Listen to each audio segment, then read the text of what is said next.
السلام عليكم ورحمة الله وبركاته. بسم الله الرحمن الرحيم. إن الحمد لله نحمده ونستعينه ونستغفره ونعوذ بالله من شرور أنفسنا ومن سيئات أعمالنا. من يهده الله فلا مضل له ومن يضلل فلا هادي له. وأشهد أن لا إله إلا الله وحده لا شريك له وأشهد أن محمدا عبده ورسوله أما بعد. அன்புள்ள சகோதரர்களே, மௌலவி பி ஜெய்னுலாப்தீன் அவர்களுடைய அலி ரதியல்லாஹு அவர்கள் தொடர்பான தவறான அதேபோல் வழிகேடான மோசமான நிலைப்பாட்டை விளங்கப்படுத்துகின்ற நோக்கில்தான் இந்த தொடர் என்ன செய்கிறது ஆரம்பிக்கப்பட்டது. மௌலவி பிஜே அவர்கள் சொர்க்கத்துக்கு நன்மாராயம் கூறப்பட்ட 10 நபித்தோடர்கள் என்று கிட்டத்தட்ட 49 பாகங்கள் என்ன செஞ்சிருந்தார், பேசியிருந்தார் சென்ற வருடம். இந்த பேசியதில் நிறைய நபித்தோழர்களை அவர்களுடைய அதாவது அந்த கண்ணியத்தை குலைக்கும் வகையிலான பேச்சுக்களை நிறைய என்ன செஞ்சிருந்தார், பேசியிருந்தார். அதில் என்ன அப்படின்னு சொன்னால், சஹாபாக்களை கண்ணியப்படுத்தியும் பேசியிருந்தார், அவங்களோட சிறப்புகளையும் பேசியிருந்தார், அவர்களுடைய அதாவது சேவைகளையும் பேசியிருக்கிறார். ஆனால் அதோடு சேர்த்து அவர்களது தவறுகள், நிரூபிக்கப்பட்ட தவறுகளை விமர்சிக்கின்ற பொழுதாக இருந்தாலும் சரி, அல்லது சில தவறான அறிவிப்புகளை அது சரியென்று நம்பி மௌலவி பிஜே அவர்கள் விமர்சிக்க போகின்ற பொழுதாக இருந்தாலும் சரி, அவருடைய கண்ணியம் குலைகின்ற வகையில் என்ன செய்தார், பேசியிருந்தார். நபித்தோழர்களை பொறுத்த வரைக்கும் எமது அகீதாவில் ஒரு பகுதி, மற்றவர்கள் போல அல்ல.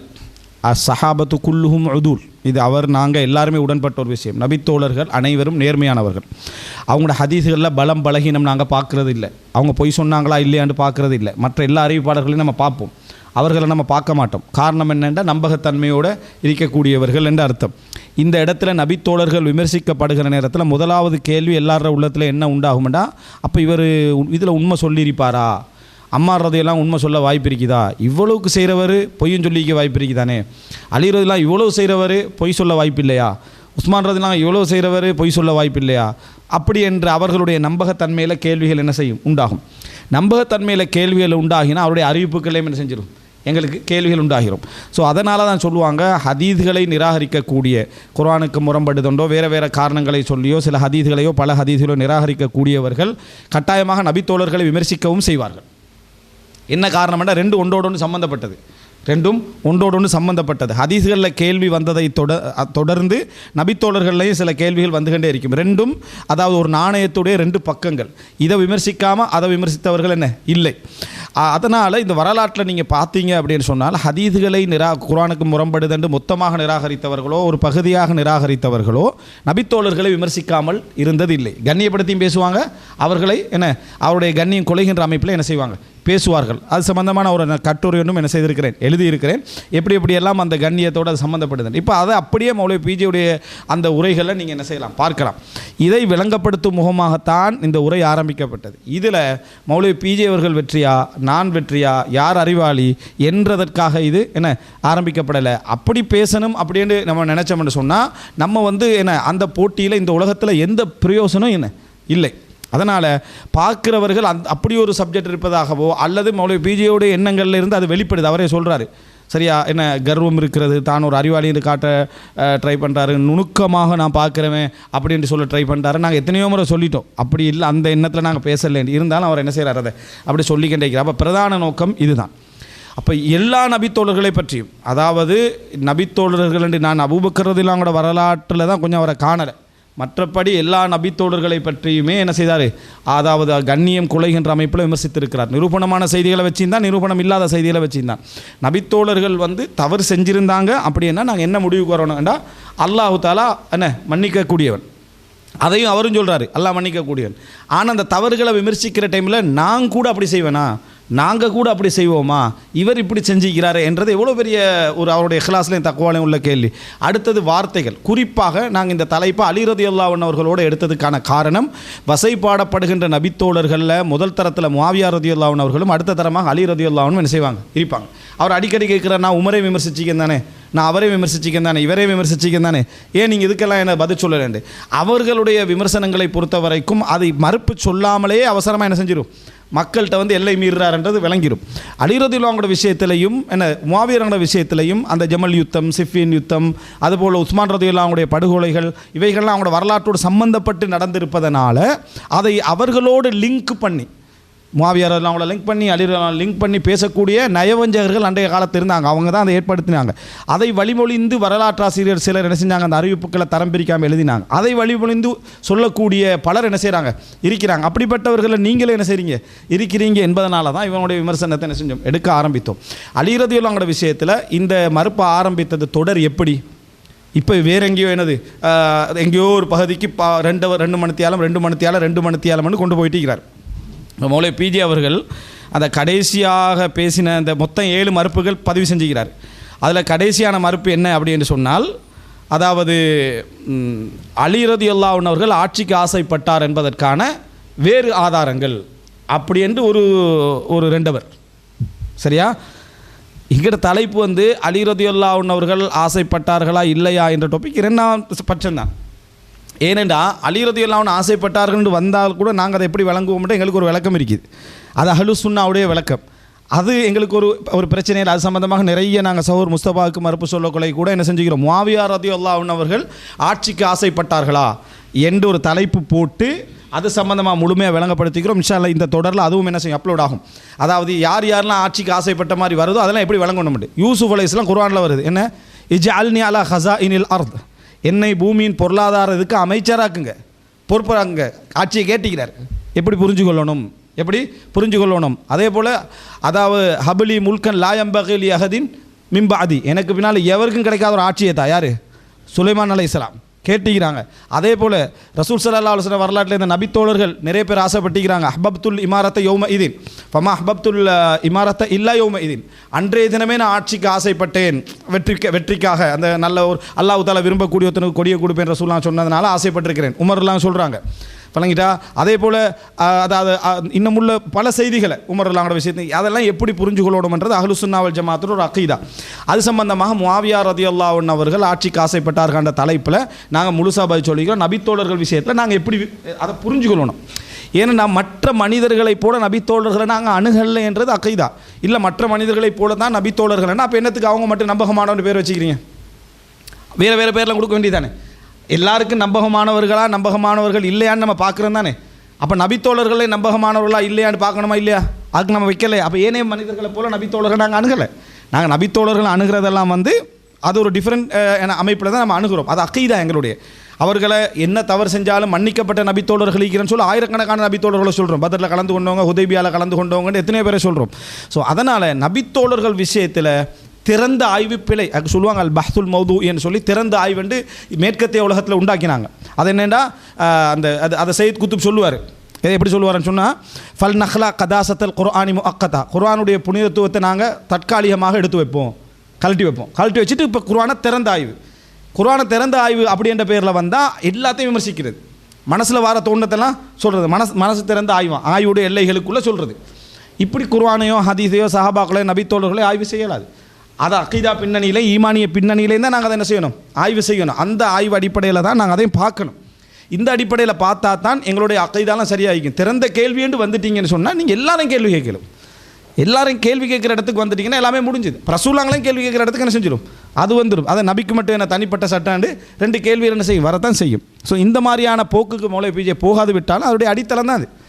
அதனால் நபித்தோழர் இந்த தலைப்பு போட்டு ஆசைப்பட்டார்களா அப்படின்னு போட்டுக்கிறாங்க.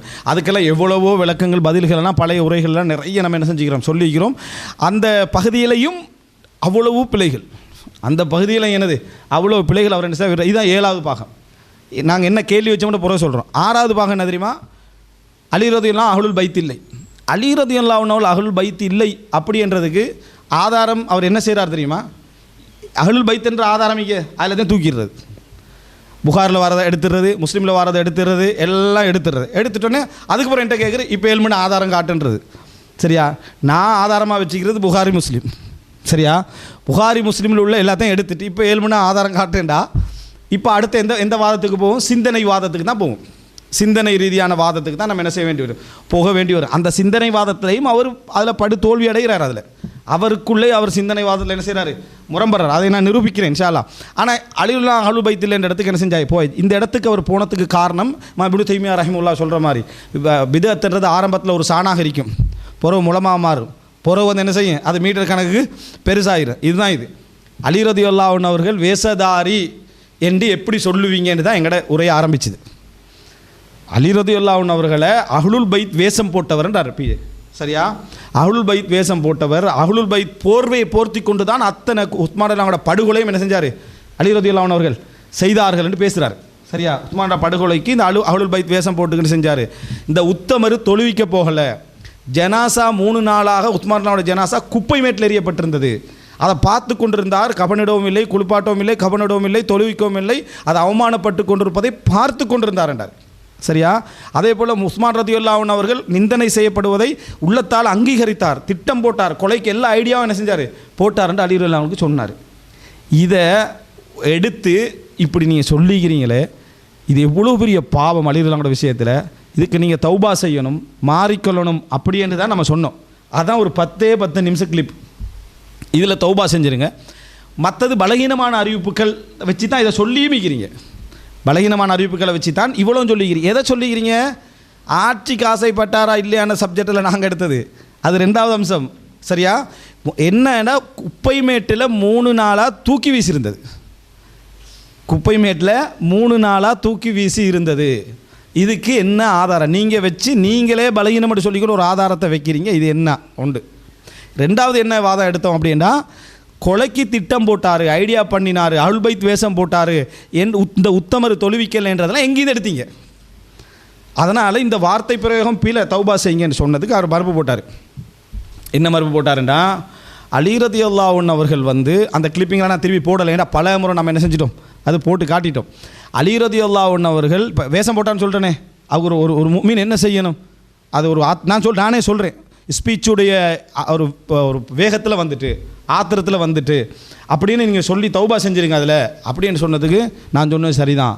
அவர் வேஷம்தான் போட்டார், அலி ரலியல்லாஹு அவங்க வேஷம்தான் போட்டார், அவர் அஹ்லுல் பைத் கிடையாது, அவர் அஹ்லுல் பைத் இல்லை. அடுத்தது ஒரு சாண்ட்லேருந்து ஒரு முளத்துக்கு போனது. சரியா, அவர் அதாவது அஹ்லுல் பைத்து கிடையாது, வேஷம்தான் போட்டார், அது வேணும்னாலும் வாதிப்போம் வாங்க அப்படி என்று சொன்னார். அப்போது இப்போ அந்த மறுப்பு அதுதான். அப்போ நான் என்ன செய்கிறேன்னு சொன்னால், அடுத்த கட்டத்துக்கு அஹ்லுல் பைத்து கிடையாதுன்னு சொல்கிறீங்களே, நீங்கள் சொர்க்கத்துக்கு நன்மாராயம் கூறப்பட்ட நபித்தோழர்கள் 49 பாகம் பேசுனீங்களே, அது போன வருஷம் தானே, அதில் அஹ்லுல் பைத்துன்னு அடித்து பேசுகிறீங்களேன்னு கேட்டேன். அலி ரலியல்லாஹு அன்ஹு அவர்கள் அஹ்லுல் பைத் என்று அதில் அடித்து பேசுகிறீங்களே, அது என்னன்னு சொல்லி கேள்வி கேட்டேன். அதுக்கு தான் இந்த பாகம். எது அடுத்த கட்டத்துக்கு போனது. அலி ரலியல்லாஹு அஹ்லுல் பைத் இல்லை, அதுக்கான ஆதாரங்கள் என்ன? அப்போ நேற்று பேசினது அதை கண்டுகொள்ள வேண்டாம், நினைக்கிட்டா அதை என்ன செய்ய வேண்டாம், கண்டுகொள்ள வேண்டாம். அது வந்து நான் என்ன செஞ்சுட்டேன், நான் வந்து அப்போ உள்ள ஆய்வில் எல்லா உலமாக்களையும் நம்பி என்ன செஞ்சேன் பேசினேன் அப்படின்னு சொல்கிறார். எல்லா உலமாக்களை நம்பி அவர்கள் சொன்ன ஆய்வுகளை நம்பி பேசினேன். அது பிழை, நான் சரியான முறையில் என்ன செய்யலை, அதை ஆய்வு செய்திருக்கவில்லை, அலி ரலியல்லாஹு அஹ்லுல் பைத்து கிடையாது தான் அப்படின்னா. இப்போ மௌலவி பிஜே 7ஆம் பாகம் வரைக்கும் என்ன சொல்ல வராண்டா, அஹ்லுல் பைத் வேடம் போட்டார், நடித்தார், வேஷதாரியாக இருந்தார் என்றத அலி ரலியல்லாஹு விஷயத்தை சொல்கிறாரு. இப்போ பதில் சொல்லப்படாத கேள்வியில் முதல் கேள்வி இன்னும் அப்படியே நிற்கிது எங்கட. என்னண்டா, அலி ரலியல்லாஹு அன்ஹு அவர்கள் அப்போ வேஷதாரியா, நடிச்சாரா, ஏமாத்தினாரா, தன்னைய அதாவது அஹ்லுல் பைத் இல்லை என்று நபித்தோழர்களுக்கு மத்தியில் கன்ஃபார்மாக தெரிந்து கொண்டும் தன்னை அஹ்லுல் பைத்தன் அலி ரலியல்லாஹு அன்ஹு காட்டினது நடிப்பா இல்லையா, ஏமாத்தா இல்லையா? இப்படி ஏமாத்துகின்றவர் அலி ரலியல்லாஹு அன்ஹு நீங்கள் எப்படி சொல்கிறீங்க? நீங்கள் சொன்னீங்க நடித்தார், அஹ்லுல் பைத் வேஷம் போட்டுக்கொண்டு என்ன செஞ்சார், இந்த அத்தனை வேலையும் செய்தார், அஹ்லுல் பைத்துடைய போர்வையை போட்டுக்கொண்டு செய்தார். அப்போ நீங்கள் இந்த அடுத்த இதில் என்ன சொல்லணும் அப்படின்னா, நான் இப்போ உங்களுக்கு 7 பாகம் வரைக்கும் பேசுகிறதுல உங்களுக்கு என்ன விளங்குது, அலி ரலியல்லாஹு அஹ்லுல் பைத் இல்லை, அப்போ வேஷம் போட்டார், நடித்தார், அந்த போர்வையை போட்டுக்கொண்டு தான் செஞ்சார் என்ற கருத்தில் தான் நான் இன்னும் இருக்கிறேன். அப்படின்னா நடிக்கிறவருடைய தீர்ப்பு என்ன? ரசூலுல்லாஹோட குடும்பமாக நடிக்கிறன்றது எவ்வளோ பெரிய ஏமாத்து. ரசூலுல்லாஹோட குடும்பமாக நடிக்கிறத, ரசூலுல்லாஹோட குடும்பத்தை நீ கவனியுங்க, ரசூலுல்லாஹோட குடும்பத்தில் முறையாக நடந்து கொள்ளுங்க, ரசூல் ஸல்லல்லாஹு அலைஹி வஸல்லம் குடும்பத்துக்குரிய சட்டங்கள் தனியாக இருக்குது. அப்போ இப்போ அலி ரலியல்லாஹு விஷயத்தில் என்ன, ஒரு நடிகருக்கு அஹ்லுல் பைத்ன்னு சொல்லி நடிக்கக்கூடிய ஒரு நடிகருக்கு ரசூலுல்லாஹ் என்ன செஞ்சுக்கிறாங்க, முடிச்சு கொடுத்துக்கிறேன்னு சொல்லுவாங்க, நவுது பில்லாஹி மின். அப்போ இதுக்கு பதிலாக சொல்லுங்க, இதுக்கு நீங்கள் பதில் சொல்லலை. அந்த 7ஆம் பாகத்தில் என்ன பேசிட்டு போகிறான்னா அவுல் பைத்திலே நிரூபிச்சு இப்போ அடுத்த பதில் என்ன எங்கட கேள்வி என்ன? அப்போ வேஷதாரி என்று சொல்கிறது, நடிச்சார் என்று சொல்கிறத நீங்கள் சொல்லுங்கள். அதையும் சொல்கிறீங்களே, அஹ்லுல் பைத் என்று சொல்லி நீங்கள் அவர் நடிகராக இருந்தாருன்னு சொல்லிட்டீங்க. இதுக்குரிய பதில் என்ன செய்யணும்? இப்போ சொல்லணும். இது முதல் கேள்வி.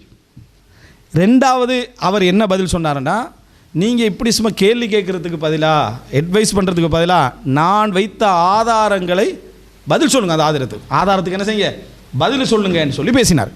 அந்த தொடரில் நான் அந்த சின்ன கிளிப் ஒன்று போட்டேன், அது நம்பர் போடலை. அவரும் சின்ன கிளிப் பதில் போட்டார், அவரும் நம்பர் போடலை. ஆதாரங்களை பேசுங்கன்றார். சரியா? அப்போ நான் என்ன செஞ்சேன்னு சொன்னால், அடுத்த கிளிப் அதுவும் நான் நம்பர் போடாமல் ஒரு 15-20 நிமிஷம் நான் பேசுகிறேன். சயீத் இப்னுல் முஸையிப் மௌலவி பிஜேயுடைய அலி ரலியல்லாஹு அன்ஹு விமர்சனம் சம்பந்தமான ஆதாரங்கள்லையே அவர் பிரதான ஆதாரம் என்று வச்சது இந்த 2 தான். இப்போ நான் சொல்ல போகிற 2 தான். முதல் செய்தி சயீத் இப்னுல் முஸையிபுடைய செய்தி, ரெண்டாவது மாலிக் இமாமுடைய செய்தி. அவர் ஏன்னா மௌலவி பிஜே அவங்க வந்து நான் இந்த ஹதீஸ்கள் எல்லாம் தேடி பார்த்ததில் இது எல்லாமே பலகீனம், அதுக்கு இந்த செய்தி மட்டும்தான் நிற்கிது என்றார். ஒரே ஒரு செய்தி மட்டும்தான் நிற்கிது. அந்த செய்திக்கு துணையான செய்திகள் என்ன இருக்குது? பிரதான ஆதாரம் இதான 3-4 பக்கத்துக்குரிய செய்தியை நினைக்கிறது. சரியா? அவ்வளோ பெரிய செய்தி. அதான் கரெக்டாக சயீத் இப்னு முஸையிப் உஸ்மான் ரலியல்லாஹு அன்ஹு கொலை எப்படி நடந்துச்சு, என்ன மாதிரி நடந்துச்சு, இல்லை கொலைக்கு காரணமாக என்ன இருந்துச்சு, திட்டம் போட்டது, அதெல்லாத்தையும் ஃபுல்லாக சொல்லுவார். இப்போ நான் என்ன செஞ்சேன்? ரெண்டாவது பதில் ஆதாரத்தை எடுத்து பேசுங்கன்னு சொன்னீங்க தானே? ரைட். சயீத் இப்னுல் முஸையிப் அஹ்லுல் பைத் விஷயத்தை சொல்லிட்டேன். சயீத் இப்னுல் முஸையிப் செய்தியை பொறுத்த வரைக்கும் நீங்கள் எடுத்து பாருங்கள். நீங்களே அதில் ஹிஷாம் பின் அம்மார் வாராரு. அவர் வந்து மூளை குழப்பம் உள்ளவர். அவர் முந்தி அறிவித்தது எது, பிந்தி அறிவிச்சு எதுன்னு தெரிஞ்சால் தான் அந்த செய்தியை என்ன செய்யலாம், ஏற்றுக்கொள்ளலாம்னு இந்த ஹதீஸில் சொல்லலை, வேறொரு ஹதீஸுக்கு சொல்லிக்கிறார். அது எங்கேண்டா புகாரில் வரக்கூடிய இசை சம்பந்தமான ஹதீஸுக்கு, இசை ஹராமன்ற ஹதீஸுக்கு. அதில் சொல்லிக்கிறாரு என்ன, ஹிஷாம் பின் அம்மார் வந்து மூளை குழம்பியவர். புகாரி இமாம் இதை முந்தி அறிவிச்சாரா பிந்தி அறிவிச்சாரான்ற எந்த குறிப்பும் என்னது இல்லை. அப்போ எப்பயும் கூட கேட்டிக்கலாம், கவனிக்காமல் புகாரி இமாம் போட்டுட்டாரு, அவர் விதிப்படி பார்த்துருக்கணும், பார்க்கல. அவருக்கும் ஹிஷாம் பின் அம்மார் கடையில் எத்தனை பேர் விடுபட்டிக்கணும் எனக்கு தெரியாது, அவருடைய ஆசிரியராக இருந்தாலும் கூட எப்போ கேட்டார்னு தெரியாது. எனவே அந்த அடிப்படையில் புகாரிலே வந்தாலும் லைவ் தானேன்னு சொன்னார். அந்த கிளிப்பை எடுத்து போட்டு இதே ஹிஷாம் பின் அம்மார் தானே இந்த சயீத் இப்னு முஸையிபுடைய அறிவிப்பில் என்ன செய்கிறாரு, வாராரு. தாரீக் திமிஷ்கில் வருது, இப்னு அஸாக்கிர் நூலில் வருது. அந்த செய்தியை வச்சு தானே நீங்கள் அலி ரலியல்லாஹு அன்ஹு திட்டியே என்ன செய்றீங்க, ஈக்கிறீங்க. அந்த செய்தியில் ஹிஷாம் பின் அம்மார் வாராரு. அதில் துஹுலி என்றவர் ஹிஷாம் பின் அம்மார்ட்டு என்ன செய்கிறாரு, அறிவிக்கிறாரு. அவர் முந்தி கேட்டாரா பிந்தி கேட்டாரான்னு உங்களுக்கு ஏதாவது தகவலிக்கான்னு வேறொன்றும் நான் செய்யலை, அவரே லைஃப் ஆக்கின அறிவிப்பை தூக்கி போட்டு. அதுக்கு 2 அவர் மௌலவி பிஜேட மறுப்பு முதல் பாகம் வந்துச்சு. இது வரைக்கும் நான் பாகம் போடலை, 2 அவர் மறுப்பு வந்துச்சு. அந்த மறுப்பில் என்ன அவர் பேசினார்னா, முஹம்மது இப்னு யஹ்யா துஹுலி எப்படிப்பட்டவர் அப்படின்னு பேசினார். முஹம்மது இப்னு யஹ்யா துஹுலி, நான் மௌலவி பிஜேயுடைய உரைகளை பார்த்ததில் இமாம் துஹுலிக்கு கொடுத்த முக்கியத்துவம் போல் எந்த முக்கியத்துவம் வேறு யாருக்கும் கொடுத்ததில்லை. அப்படி ஒரு இமாம் ஆக்கி விட்டார். இமாம் தான் முஹம்மது இப்னு யஹ்யா துஹுலி, இமாம் தான். ஆனால் அவ்வளோ ஒரு பாராட்டி கிட்டத்தட்ட 3/4 மணி நேரத்துக்கு முஹம்மது இப்னு யஹ்யா துஹுலி எப்படிப்பட்டவருடைய மனன சக்தி என்ன, அது என்ன, இது என்ன, ஏண்டா சிம்பிளாக அந்த கேள்வி. இந்த அவருடைய 7 அவரும் ஏன் 7 அவர் ஆகிடுச்சு தெரியுமா? இந்த 7 பாகமும் 14 அவர், மொத்தம் ஒரு 3 அவர் 4 அவர் தான் வரணும். அது இதிலலாம் அவர் என்ன பதில் சொல்லிக்கணும், முஹம்மது இப்னு யஹ்யா துஹுலி ஹிஷாம் பின் அம்மார்கிட்ட மூளை குழம்பிக்கு முன்னால் கேட்டார், அதான் பதில். 5 நிமிஷம் பேசினா முடிஞ்சுது. சரியா? ஆனால் அதுக்கு பதில் இல்லை. அதனால் அவர் என்ன செஞ்சாண்டா, ஒரு 3/4 மணி நேரம் பேசினார். என்னென்னா, முஹம்மது இப்னு யஹ்யா துஹுலியை பொறுத்த வரைக்கும் அவர் மூளை குழம்பினவர்கிட்ட அறிவிப்பாரா, அப்படிப்பட்ட ஒரு இமாம் அவர் என்று இந்த மதுஹபுவாதிகள் பேசுகிற மாதிரி நினைஞ்சார், பேசினார். அப்படிப்பட்டவர் இப்படி செய்வாரான்னு அலி ரலியல்லாஹு செஞ்சுட்டாங்கன்றீங்க. சரியா? தவறு எல்லாரும் செய்வார், அலி ரலியல்லாஹு செஞ்சுட்டாங்க. முஹம்மது இப்னு யஹ்யா துஹுலி மூளை குழம்பினவர்கிட்ட அறிவிக்க மாட்டாரா? அது எங்கே அப்படி ஒரு ரூல் ஒன்றுமே இல்லை. பின்னால் ஒரு ரூல் ஒன்று சொன்னார், அதை நான் சொல்கிறேன், தர்த்தீபாக சொல்லிட்டு வரேன். சரியா? இது என்ன வாதம் நடந்த இடத்தை நான் எழுத்தில் தொகுத்திக்கிறேன். எழுத்தில் சின்ன சின்ன சின்ன குறிப்பாக பார்க்குறவங்களுக்கு லேசாக என்ன வாதம் இதுவரைக்கும் நடந்தீங்கிறத நான் தொகுத்திக்கிறேன். அப்போது இதில் வந்து முஹம்மது இப்னு யஹ்யா துஹுலி யார் தெரியுமா, அவர் ஹிஷாம் பின் அம்மார்ட்ட மூளை குழம்பின பின்னால் அறிவிப்பாரான்னு கேட்டு அவருடைய அவர் 3 தொடக்கம் 10 வருஷத்துக்குள்ளே தான் பயணமே பேத்திருப்பார். அவருடைய ஊர் நைசாபூரை விட்டு அவர் வெளியே 200க்கு பூரா வெளியவே போகலை. அது 210 கூட வச்சுக்கலாம், 210க்கு பூரா வெளியவே என்ன செய்யலை, போகலை. அப்போ அதனால் சந்திக்கவே வாய்ப்பில்லை அப்படி என்று சொல்லி யாரை, அந்த மூளை குழம்பினவரை சந்திக்கவே அதுக்கு போகிற வாய்ப்பில்லை. அவர் மூளை குழம்பினது 2 வருஷம் 3 வருஷம் தான் சொல்லி முதலாவது எடு.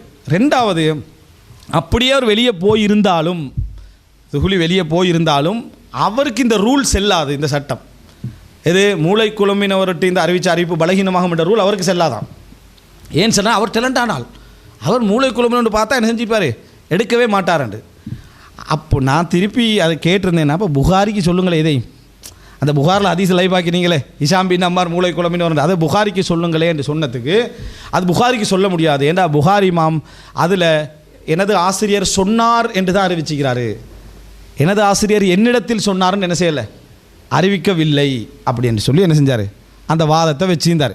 அதனால் புகாரி மாம் வந்து என்னது 2 பேரை 3 பேரை விட்டுட்டு தான் அறிவிச்சுக்கிறாருண்டு அப்படி சொன்னார். அப்போ நான் திருப்பி என்ன கேட்டேன்டா, ஒரு ஆசிரியர்கிட்ட ஒரு மாணவர் அறிவிச்சா சொன்னார்ண்டா எனக்கு சொன்னார் தான் அர்த்தம், அதுதான் விதி.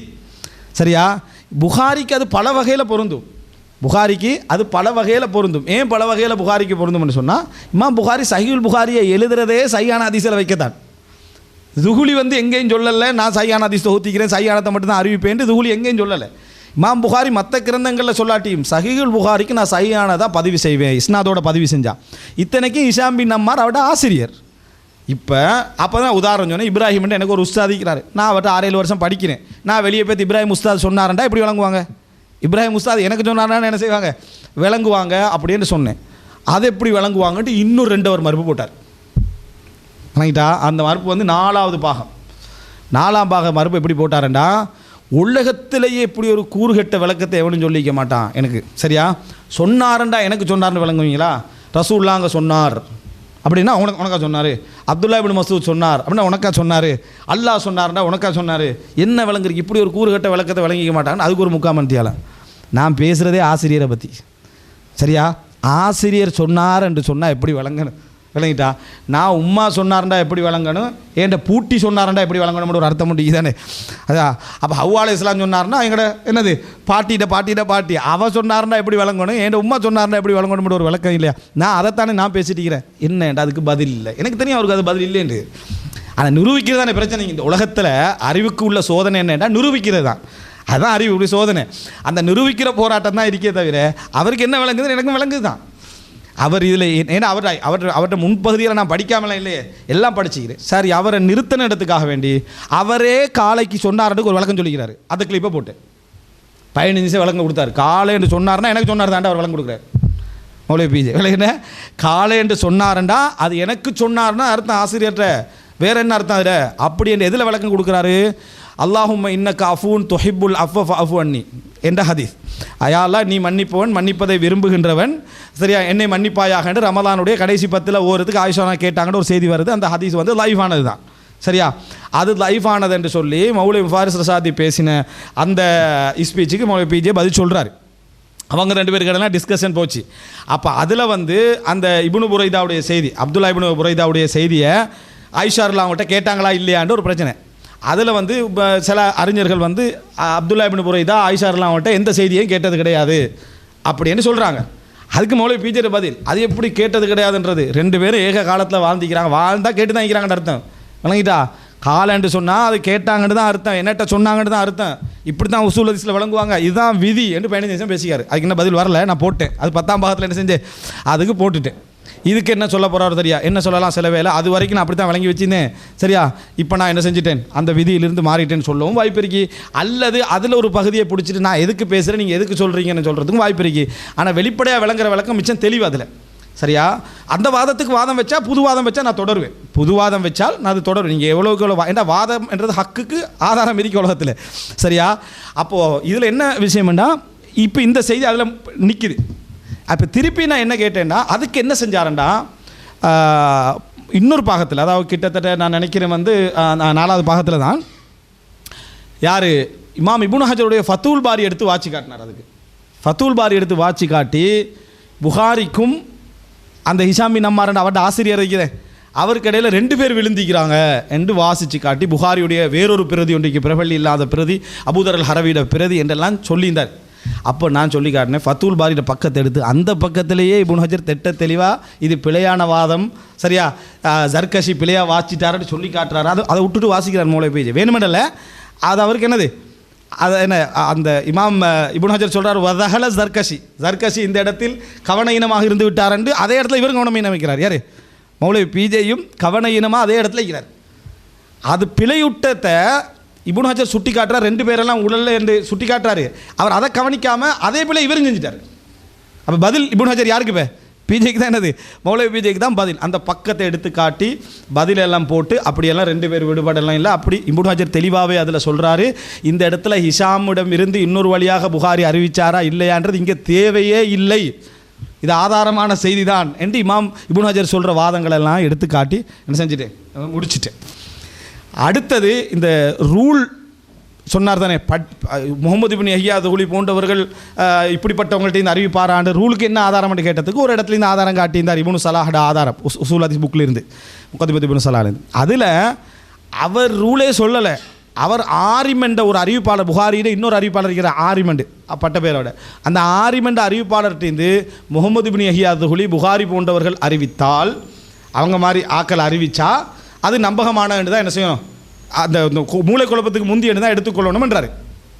அது ஆரிமுக்கு மட்டும் சொன்னது. இவர் என்ன நினைச்சாருன்னா, யார்கிட்ட மூளை குழம்பினவங்கள்ட்ட இந்த அறிவித்தாலும் அது முந்தினு தான் எடுத்துக்கொள்ளணும்னு நினச்சிட்டாரு. அது ஆரிமுக்கு மட்டும் சொன்னது. ஏன்னா ஆரிம்டே இவங்க 2 பேரும் அறிவிப்பாளர்கள், இவங்க 2 பேரும் பிந்தி என்ன, அதாவது முந்தி கேட்டதாக கன்ஃபார்மாக இப்னு சலாஹ்க்கு என்ன செய்யுது, அது தெரிப்படுது. அதனால் அவர் அப்படி என்ன செய்கிறார், சொல்கிறாருன்னு சொன்னேன். சரி, அதே இப்னு சலாஹ் பிரிச்சாரா, இமாம் புகாரி காலை என்று சொன்னால் எடுத்துக்கொள்ளப்படாது, எங்களுக்கு சொன்னார்னா எடுத்துக்கொள்ளணும் அப்படின்னு சொன்னார் அந்த இல்லை. ஸோ எங்களோட வாதம் அப்படியே சொல்லி காட்டுறார். ஹத்தீப் அல் பக்தாதியை காட்டியிருந்தார். ஹத்தீப் அல் பக்தாதி அவரும் உசூல் ஹதீஸ் எழுதினவர் தான். அதை விஷயத்துக்கும் பதில் என்ன செஞ்சார், ஹத்தீப் அல் பக்தாதியுடைய வாதத்தை வச்சு இப்னு ஹஜர் என்ன சொல்கிறாருன்னு சொல்லி முடிச்சுட்டேன். இப்போ சுருக்கம் என்னென்னா, சயீத் இப்னு முஸையிபுடைய செய்தியில் வர ஹிஷாம் பின் அம்மார் புகாரில் வர டைமில் புகாரி இமாம் இவர் எப்போ அறிவிச்சாருக்கு, முந்தி கேட்டாரா பிந்தி கேட்டாரா என்று நீங்கள் சொன்ன அந்த வாதம் பலகீனமானது, பிழையானது, தவறானது. நீங்கள் 2ல் 1 செஞ்சிருக்கணும். ஒன்றில் இந்த 2 ஹதீஸையும் நீங்கள் லைவ் ஆக்கிக்கப்படாது. புகாரில் வாரதும் என்ன செஞ்சுக்கப்படாது, லைவ் ஆக்கிக்கப்படாது. அங்கே அதாவது இந்த இந்த அலி ரலியல்லாஹு மேட்டரில் வரக்கூடிய செய்தியை லைவ் ஆக்கிக்கப்படாது. என்ன சொல்லியிருக்கணும், அவங்க 2 பேரும் அவங்க மூலக்குழம்பினவங்களாக இருந்தாலும் இந்த 2 பேரும் பெரிய அறிஞர்கள், அதனால் இவங்க என்ன செஞ்சிருக்கலாம், முந்தி தான் கேட்டிக்கிறான்னு 2ஐயும் சை ஆக்கிக்கணும். ஆனால் உங்களுக்கு ஏன்னா நீ நேரத்தோட லைவ் ஆக்கிட்டீங்களே, இப்போ கிடச்சிக்க நீங்கள் கன்ஃபார்மாக இதை செஞ்சுருப்பீங்க, சை ஆக்கிப்பீங்க. இப்போ கிடையாது, ஏன்னா உங்களுடைய போக்கு அப்படி தான் இருக்கு. இப்போ இது நீங்கள் சொல்லாமல் இருந்து நான் ஹிஷாம் பின் அம்மார் செய்தியை இப்போ போட்டிருந்தேன்னு வைங்களேன், இசை ஹதீஸை சஹீதான் புகாரி இமாம் காலைண்டா காலை தான் எனக்கு சொன்னார்னா சொல்லியிருப்பீங்க, நீ நேரத்தோடு செஞ்சது. அதனால் அதை காப்பாற்றுறதுக்கு என்ன செய்றீங்க, நீங்கள் ஒரு முயற்சியும் என்ன செய்கிறீங்க, எடுக்கிறீங்க. இது ஒரு பகுதி. இப்போ அல்லது 2ல் 1 செஞ்சுக்கணும், 2மே லைவ்னு சொல்லிக்கணும்.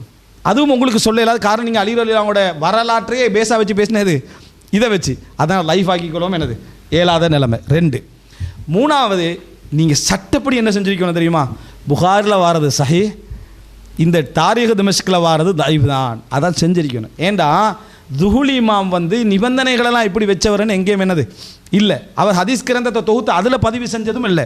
புகாரியோட அறிவிப்பு கூட சஹீல் புகாரி அல்லாமல் அவரோட மற்ற புத்தகங்கள் இருக்குது.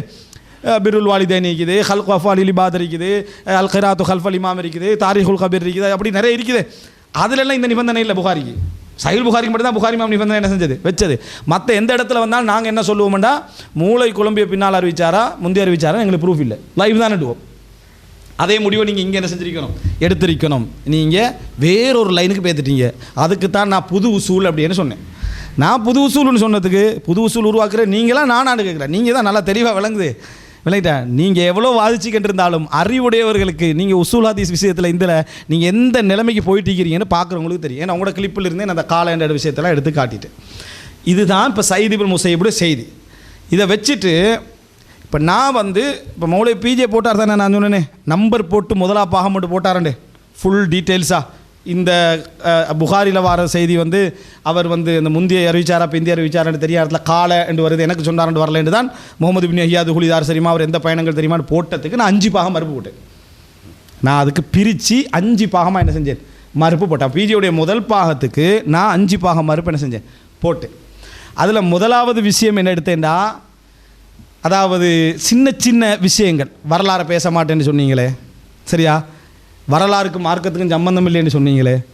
ஃபஸ்ட்டு அப்படி சொன்ன, எந்த வரலாற்றுக்கும் மார்க்கத்துக்கு என்ன சம்மந்தம் இருக்குது, அதை இந்த காதால் வாங்கிட்டு இந்த காதால் என்ன செஞ்சிடணும், விட்டுறணும் அப்படின்றாரு. அலி ரலியல்லாஹு அன்ஹு என்ன செஞ்சாருன்னா, முஆவியா என்ன செஞ்சாருன்னா, அதுக்கு நம்ம மார்க்கத்துக்கு மறுமைக்கு என்ன கேள்வி இருக்குது, அது மார்க்க சட்டம் எடுக்க போகிறோமா, அதை விட்டுறணும் அப்படின்னு சொன்னார். அப்போது நான் என்ன செஞ்சேன்டா, ஃபஸ்ட்டுக்கு நீங்கள் இந்த வரலாறு பேசுகிறீங்க இப்படி சொல்லிக்கிறீங்க தானே என்று சொன்னதுக்கு இதை கிளிப்பை போட்டிக்கலாம். அவர் எப்படி மறுப்புறாருன்னா, வரலாறு தான் மார்க்கமேன்ட்டார்.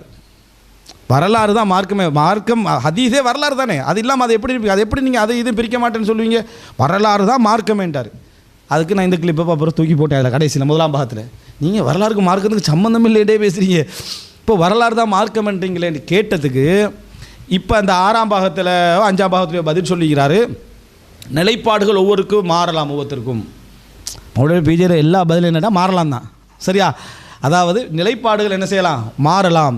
நீங்கள் இப்போ 1 வருஷமாக எனக்கு பதில் சொல்லலை, இந்த இப்போ பதில் சொல்கிறீங்க, உங்களோட நிலைப்பாடு மாறிக்கா இல்லை. நான் பதில் சொல்லாத டைமில் உங்களுக்கு பதில் சொல்லப்படா நீங்கள் பேசிக்கிறேன்னா உங்களுக்கு பதிலே சொல்ல வேண்டிய அவசியம் இல்லை, பதில் சொல்வது வழிகேடு, பதில் சொல்வதுக்கும் மார்க்கத்துக்கும் எந்த சம்பந்தம் கிடையாது, அப்படி பேசிக்கிறேன். இப்போ சொல்ல தேவையில்லைன்னு பேசிப்பேன், அல்லது சொல்ல தேவையில்லைன்னு நினச்சிருப்பேன். சரியா? எங்கேயாவது உங்களுக்கு பதில் சொல்கிற அந்த 1 வருஷத்துக்கு முந்தி பதில் சொல்வதே வழிகேடு, அதுக்கு மார்க்கத்துக்கும் சம்பந்தம் இல்லை, பதில் சொல்வதால் மார்க்கத்தில் நன்மை இல்லைன்னு பேசிக்கிறேன். இல்லை, நீங்கள் அப்படியே பேசிக்கிறீங்க, இது நிலைப்பாடு மாற்றமா? அப்போ பேச தேவையில்லை நினச்சிருந்தேன்னு சொல்லியிருந்தால் பரவாயில்ல. இந்த வரலாற்றுக்கும் மார்க்கத்துக்கும் என்ன சம்பந்தம்னு கேட்டீங்க. இதில் என்ன சொல்கிறீங்கடா, வரலாறு தான் மார்க்கன்றீங்க. இது நிலைப்பாடு மாற்றமா, எப்போ பேசணும்னு மாற்றமா? அப்படி பதில் சொல்லிக்கிறது. அதையும் கேட்டுக்கிட்டு என்ன ஒரு சில நானா எனக்கு தெரிஞ்சு அறிவுடையவர்கள் எல்லாருக்கும் சூளைப்பாங்க, விலகிறதுக்கு தான் டைம் ஆகும். சரியா? அதனால் நீங்கள் யோசிங்க, ஏண்ட சிந்தனையே என்னைய சூழ உள்ளவங்க எப்படி பார்க்குறாங்கிறத உங்கள்கிட்ட காட்டிக்கலவே மாட்டாங்க. சரியா? நீங்கள் இது இப்படியா பேசுகிறதுன்னு நீங்கள் சிந்தித்து பாருங்கள். உங்களுடைய சிந்தனைக்கு உங்களுக்கு இன்னொருத்தர் அட்வைஸ் பண்ண தேவையில்லை. உங்களுக்கு அளவு அதுக்கும் எரிச்சல் படுறாரு, நீ ஏண்ட நுணுக்கத்தை பற்றி நீங்கள் பேச வேண்டிய அவசியமே இல்லை, அது நான் பார்த்துக்கிறேன். இடக்கடை என்ன பாராட்டுறதும் அதுக்கப்புறம் உள்ளால் என்ன செய்கிறது தட்டுறதும் என்னது சரி, நான் உண்மையாகவே நாங்கள் மனசால் அதைத்தான் பேசுகிறோம்ன்றது அவருக்கு என்ன செய்தில்லை, அதை ஏற்றுக்கொள்ளக்கூடிய நிலையிலே அவர் இல்லை. ஆனால் நான் ஒன்று விளைவிக்கிறேன், அலி ரலியல்லாஹு அன்ஹு அவர்களுக்கு என்ன ஒரு கட்டுகளம் இறக்கமற்றவராக இருந்தார், வேஷதாரி என்று சொல்கிறவங்கள்ட்ட போய் நமக்கு நல்லெண்ணம் வைங்கன்னு சொல்கிறது அது ஒரு நாள் புத்திசாலியோட வேலையாக இருக்காது தான். சரியா? அலி ரலியல்லாஹு அன்ஹு அப்துல்லா இப்னு மஸ்ஊத் பெருமை பிடித்தவராக இருந்தார்ன்றாரு. சரியா? அவருக்கு என்னது, அவருக்கே அப்படி நினச்சவரோ முஜாஹித் மீது நல்லெண்ணம் வையுங்கள் என்று சொல்கிறது நான் தான் மடையன். சரியா? அப்படி சொன்னால் அதனால் நான் அந்த இடத்துக்கு நான் வரலை. இருந்தாலும் நீங்கள் வாழ்ந்து கொண்டிருக்கக்கூடிய ஒரு மனிதரே இந்த 2-3 விஷயத்தில் மாறினீங்கன்னு சொன்னால் அது இந்த தவாக்களத்துக்கு ஒரு மிகப்பெரிய பலனாக இருக்குமே என்ற ஒரே ஆசையும் ஒரே எண்ணமும் தான். வணங்கிட்டா? வேறு எதுவுமே இல்லை. அந்த 3-4 விஷயங்கள் இருக்கு அக்கீதாவுடைய இதில், அதுக்கெல்லாம் நீங்கள் மாற்றம் அடைஞ்சிட்டிங்கன்னு சொன்னால் அது இந்த தவாக்களத்துக்கு அவ்வளோ பலனாக இருக்கும் என்றதான் ஒரு நோக்கம். அடுத்தது என்ன அப்படின்னு சொன்னால், இது அது மாதிரி ஒரு சில விஷயங்களை சுட்டி காட்டியிருந்தேன். அஹ்லுல் பைத் இல்லைன்னு சொன்னார் தானே, அதுக்கு அந்த முதலாம் பாகத்தில் நான் என்ன சொல்லியிருந்தேன், சோட்டா சொல்லிட்டு போயிருந்தார். இமாம் இப்னு தைமியா வந்து அலி ரலியல்லாஹு அன்ஹு அஹ்லுல் பைத் என்றது ஆதாரமே தேவைப்படாத அளவுக்கு முஸ்லீம்களுக்கு மத்தியில் உடன்பாடான கருத்து, இஜ்மாவான கருத்து. அதில் ஒரு கருத்து முரண்பாடு ஒரு சாதாரண ஒரு முஸ்லீமுக்கு என்ன செய்யலாது, வர முடியாது. ஷியாவும் சுன்னா எல்லாரும் ஒத்துக்கின்ற ஒரு விஷயம் அப்படி என்று சொல்கிறாரு. அதுக்கு பதில் சொல்லலை. இப்போ இந்த 2 அவர் பேசினார் தானே, அஹ்ல் என்றா என்ன, பைத் என்றா என்ன, அஹ்லி என்றா என்ன, பைத்தி என்றா என்ன என்றெல்லாம் மொழிப்பாடம் ஒருவருக்கு நடக்குது. அதில் நீங்கள் இந்த இஜ்மாவுக்கும் பைத் சொல்லிட்டு போய்த்தீங்கன்னு இப்னு தைமியா சொன்னார்ன்னு சொல்லி, ஏன்னா நீங்கள் அது சொன்னால் நீங்கள் இஜ்மா எடுத்துக்கிறீங்க இன்னும் 2-3 இடத்துல. சரியா? அது இதே ஸ்பீச்சுக்குள்ளே. அப்போ அதனால் நீங்கள் அதை இஜ்மாவுக்கு நீங்கள் பதில் சொல்லிக்க வேண்டியதானே. இந்த இப்னு தைமியா எப்படி சொல்கிறாரு அது என்ன. இப்னு தைமியா இந்த லிஸ்ட்டுக்குள்ளே எடுத்தது யார், மௌலவி பிஜே. சரியா? அப்போ 2ஆம் பாகத்தில் நாங்கள் என்ன மறுப்பு சொன்னோம்டா, என்னத்துக்கு எடுத்தாருன்னா கேள்வி கால ஹிசாமி நம்மாட்ட நேரடியாக சொன்னாரா இல்லையான்றதான் கேள்வி. ஆனால் இவர் என்னத்துக்கு என்ன எடுத்தால், நான் அடிக்கடி ஒரு ஹதீஸ் சொல்லிக்கிட்டேன், லா யுஹிப்புக்க இல்லா முஃமின் வலா யுபகிதுக்க இல்லா முனாஃபிக். ஒரு முனாஃபிக்கை தவிர உங்களை யாரும் வெறுக்க மாட்டார், ஒரு முஃமினை தவிர வேறு யாரும் உங்களை விரும்ப மாட்டான்னு ரசூலுல்லாஹ் சொல்லிக்கிறாங்க அலி ரலியல்லாஹு அன்ஹு பார்த்து. இது சஹீஹ் முஸ்லிமில் வர செய்தி. இந்த செய்தி அடிப்படையில் நீங்கள் இந்த மாதிரி நடந்து கொண்டீங்கன்னா இது நயவஞ்சகத்தோட அடையாளமாக போயிருமே, அதனால் தவிர்த்துருங்க இதை அப்படின்னு சொல்கிறேன். அந்த ஹதீஸ் லைவ் ஆனது அப்படின்ட்டார் அலி ரலியல்லாஹு அன்ஹு. அந்த ஹதீஸ் வந்து அலி ரலியல்லாஹு அன்ஹு சிறப்பு வரக்கூடாது, வந்தால் அது குர்ஆனுக்கு முரண்படும். ஏன்னா குர்ஆனில் ஒரு வசனம் வர மாதிரி நீங்கள் நினைப்பீங்க, என்ன அலிக்கு எந்த சிறப்பு வந்தாலும் அது பலகீனமானது அல்லாவே சொன்ன மாதிரி நினைப்பீங்க. அந்த லெவலுக்கு தான் அந்த ஹதீஸான லைவ் ஆகுது. 10க்கு மேற்பட்ட ஹதீஸா இதில் மட்டும் நான் இப்போ தொகுத்து எடுத்து வச்சுக்கிறேன். 10க்கு மேற்பட்ட ஹதீஸ் லைவ் ஆக்கிக்கிறார் அலியோட சம்மந்தப்பட்டது. புகாரி முஸ்லீமில் வருது, சஹீஹ் புகாரி சஹீஹ் முஸ்லிம் மாதிரி எப்படி குர்ஆனுக்கு முரண்படுது. சரியா? அப்போது இப்போ என்ன நான் கேட்குறேன்னா, அப்போ அலி ரலியல்லாஹு அன்ஹு அவர்கள் இந்த ஒன்று மோமினை தவிர விரும்ப மாட்டார்ன்றதுக்கு அதுக்கு என்ன சொல்கிறாருன்னா, ஷுஐப் அல்-அர்னாவுத் என்ன இந்த ஹதீஸை பலகீனப்படுத்தி இருக்கிறார், அல்பானி இந்த ஹதீஸை பலகீனப்படுத்தி இருக்கிறார், தாரகுத்னி இந்த ஹதீஸை பலகீனப்படுத்தி இருக்கிறார், இமாம் இப்னு தைமியா இந்த ஹதீஸை பலகீனப்படுத்திக்கிறார், இமாம் ஸஹபி இந்த ஹதீஸை பலகீனப்படுத்தியிருக்கார். எத்தனை பேர்? 5 பேர் பலகீனப்படுத்திக்கிறான்னு சொல்கிறார். அப்போ நான் பதில் சொல்கிறேன் 2ஆம் பாகத்தில் 5 பேருமே பலகீனப்படுத்தலைண்டு. நீங்கள் வாசித்தது பிழை, அவசரமாக என்ன செஞ்சுக்கிறீங்க, வாசிக்கிறீங்க அப்படின்ற மௌலவி பிஜே பதில் சொல்லக்கூட அந்த அவசரமாக நான் சொன்னது அவருக்கு தாக்கம் செலுத்தி அதைத்தான் திருப்பி போட்டு காட்டுறாரு. ஏன்னா நான் பாதிக்கப்பட்ட இடத்துல திருப்பி திருப்பி போட்டு காட்ட அது எனக்கு பாதிப்பு இல்லை, அதுக்கு பாயிண்ட்டாக பதில் சொல்கிறேன்னு மக்கள் நினைக்கலாமே. அவர் அது அவசரமாக அவர் பதில் சொல்லிக்கிறார், அவசரமாக பதில் சொல்லி அந்த கிளிப்பை திருப்பி திருப்பி திருப்பி போடுறாரு. இது அவசரமாண்டு நீங்கள் அவசரமானு சொல்கிறது நீங்களே அதில் ஏற்றுக்கிறீங்க. எப்படி தெரியுமா? ஷொய்பல் அர்னாவுத் பலகீனப்படுத்தவில்லை என்று சொல்கிறதுக்கு நான் என்ன சொல்லுவேன்டா, மௌலவி பிஜே முஸ்னத் அகமது கீழே அதை எடுத்து வாசிக்கிறார், தரன்னு வாசி சொல்லிட்டு போயிட்டார். ஆனால் அதில் ஒவ்வொரு வாதத்தையும் வச்சுட்டு ஷொய்பல் அர்னாவுத் குல்னா நாங்கள் சொல்கிறோம் என்று ஒன்றை சொல்கிறார். அதை பிஜே ஃபஸ்ட்டு மறுப்பில் வாசிக்கவே இல்லை. குல்னா நாங்கள் சொல்கிறோம்னு ஷொய்பல் அர்னாவுத் சொன்னார்ன்னு சொல்லவே இல்லை. சரியா? திருப்பி குல்னா ஷொய்பல் அர்னாவுத் சொல்கிறார் நாங்கள் சொன்னோம், ரெண்டாவது பதிலுக்கு சொல்கிறார். மூணாவது ஒரு கூற்றையும் போட்டுட்டு அதுக்கும் குல்னா நாங்கள் சொன்னோம்னு சொல்கிறார். இந்த மூணை என்ன செய்யலை, அவர் வாசிக்கலைன்னு தான் என் கேள்வி. முதலாவது நீங்கள் அதுக்கு பதில் சொல்லிக்கணும், நான் ஏன் வாசிக்கவில்லை தெரியுமா என்று சொல்லியிருக்கணும். ஏன் சொல்லலை? நேர்மையான ஆளாகி தான் நீங்கள், நான் ஏன் சொல்லலை, நீ வாசித்து காட்டி இதெல்லாம் சொன்ன, நீங்கள் குல்னாவை விட்டுட்டீங்க. அப்பையும் கூட நான் நல்ல எண்ணம் வச்சேன். என்னென்னு சொன்னால் அது உங்களோட அவதானத்தில் இல்லாமல் நீங்கள் என்ன செஞ்சுருப்பீங்க, விட்டுருப்பீங்க அப்படின்னு நினச்சேன். இப்போ பதில் சொன்ன டைமில் நேர்மையாக என்ன செஞ்சுக்கணும், 3 குல்னாவுக்கும் பதில் சொல்லிக்கணும் தானே. கடைசி குல்னாவை மட்டும் எடுத்து பதில் சொல்லிட்டு மற்ற என்ன விட்டு போயிட்டார். பாதிக்குதா இல்லை? கடைசி குல்னா மட்டும் சொல்லிவிட்டு கடைசி குல்னா அவருக்கு கொஞ்சம் தோதுவாயிருக்கு. சில அறிஞர்கள் இந்த சிக்கலுக்கு மறுப்பு சொல்லியுள்ளார்கள். வக்கத் ரத்த பாதுகும் ஹாதல் இஷ்கால, இந்த சில சிக்கலுக்கு என்ன செஞ்சுக்கிறாங்க, பதில் சொல்லியுள்ளார்கள் அப்படின்னு சொல்கிறார். அப்போ மௌலவி பிஜா எடுத்துக்காட்டி பார்த்தீங்களா, நாங்கள் சொன்னோம் என்றுட்டு இமாம் ஷொய்பல் அர்னாவுத் என்ன சொல்கிறாரு, அவர்களில் சிலர் இதை மறுத்துள்ளார்கள் என்றார். எனவே இது ஷொய்பல் அர்னாவுத் கருத்து அல்ல, இது அவர்களில் சிலர் மறுத்துள்ளார்கள் என்று வேறாக்கிட்ட கூட்டம் சொல்கிறாரு. குல்னா நாங்கள் சொன்னோம்னா நாங்கள் சொல்கிற கருத்தும் அதில் வரும், மற்றவங்களோட கருத்தும் அதில் என்ன செய்யும், வரும் அப்படின்னு என்ன செஞ்சுக்கிறாரு, அதில் பதில் சொல்லிக்கிறார். அப்போ அதுக்கு முன்னால் உள்ள குல்னாக்கே பதில் சொல்லலை, அதில் மிச்சம் தெளிவாக பதில் சொல்கிறாரு. ஷொய்பல் அர்னாவுத் மிச்சம் தெளிவாக பதில் சொல்கிறாரு. அதீபுனு சாபித் ஷியாக்காரர் இந்த செய்தி அறிவிக்கிறாரே, எது, அலியை உங்களை தவிர வேறு யாரும் விரும்ப மாட்டார், அந்த மூமினை தவிர வேறு யாரும் விரும்ப மாட்டார், மூமினை அந்த முனாஃபிக்கை தவிர வேறு யாரும் வெறுக்க மாட்டார் என்று அறிவிக்கிற அறிவிப்பாளர் அதீபுனு சாபித். அவர் ஷியாக்காரர். சரியா? ஷியாக்காரர் அறிவிப்பு சஹி முஸ்லீமில் வருது. ஷியாக்காரர் அறிவிப்பு அறிஞர்களை பொறுத்த வரைக்கும் அவர் ஷியாக்காரர் நம்பகமானவராக இருந்தாலும், உண்மை சொல்லக்கூடியவராக இருந்தாலும், அவருடைய ஹதீஸை ஏற்றுக்கொள்ள முடியும் என்றிருந்தாலும், சொல்கிறார் இதெல்லாம் இருந்தாலும் அவரோட பிதத்துக்கு சார்பாக வாதுற மாதிரி உள்ள அறிவிப்பை அறிஞர்கள் என்ன செஞ்சுக்கிறாங்க, மறுத்திக்கிறாங்க அப்படின்னு மௌலவி பிஜே சொல்லியிருந்தார். இந்த வாதத்தை ஷொய்பல் அர்னாவுத் சொல்கிறாரு. சொல்லிட்டு கீழே குல்னாண்டு பதில் சொல்கிறார். என்னென்னா, இந்த ஹதீஸை அறிவித்தவர் அதீபுனு சாபித்து மாதிரி அன்சாறுகளை முஃமினை தவிர வேறு யாரும் விரும்ப மாட்டார், முனாஃபிக்கை தவிர வேறு யாரும் வெறுக்க மாட்டார்னு அறிவித்தவரும் அதீபுனு சாபித்தான், அதே ஷியாக்காரர் தான். சரியா? அதை மௌலவி பிஜே எடுத்து சொல்லியிருந்தார். ஆனால் அதீபுனு சாபித்துக்கேன்னு தெரியாது. சரியா? அதை எடுத்து சொல்லியிருந்தார். அப்போ அதை பதில சொல்கிறார் ஷொய்பல் அர்னாவுத். இந்த செய்தி புகாரி முஸ்லீமில் வருது, இதையும் அதீபுனு சாபித் தான் அறிவிக்கிறாரு. அப்போ என்ன, அதையும் அறிவித்து இதையும் அறிவிக்கிற ஒரு வடிகட்டி ஒரு ஷியாவா இந்த ஏமாத்துறவராக இப்படி என்ன செய்யலாம், அறிவிக்கிறேன். அவன் அன்சார்களை விரும்ப மாட்டாங்க ஷியாக்கள்.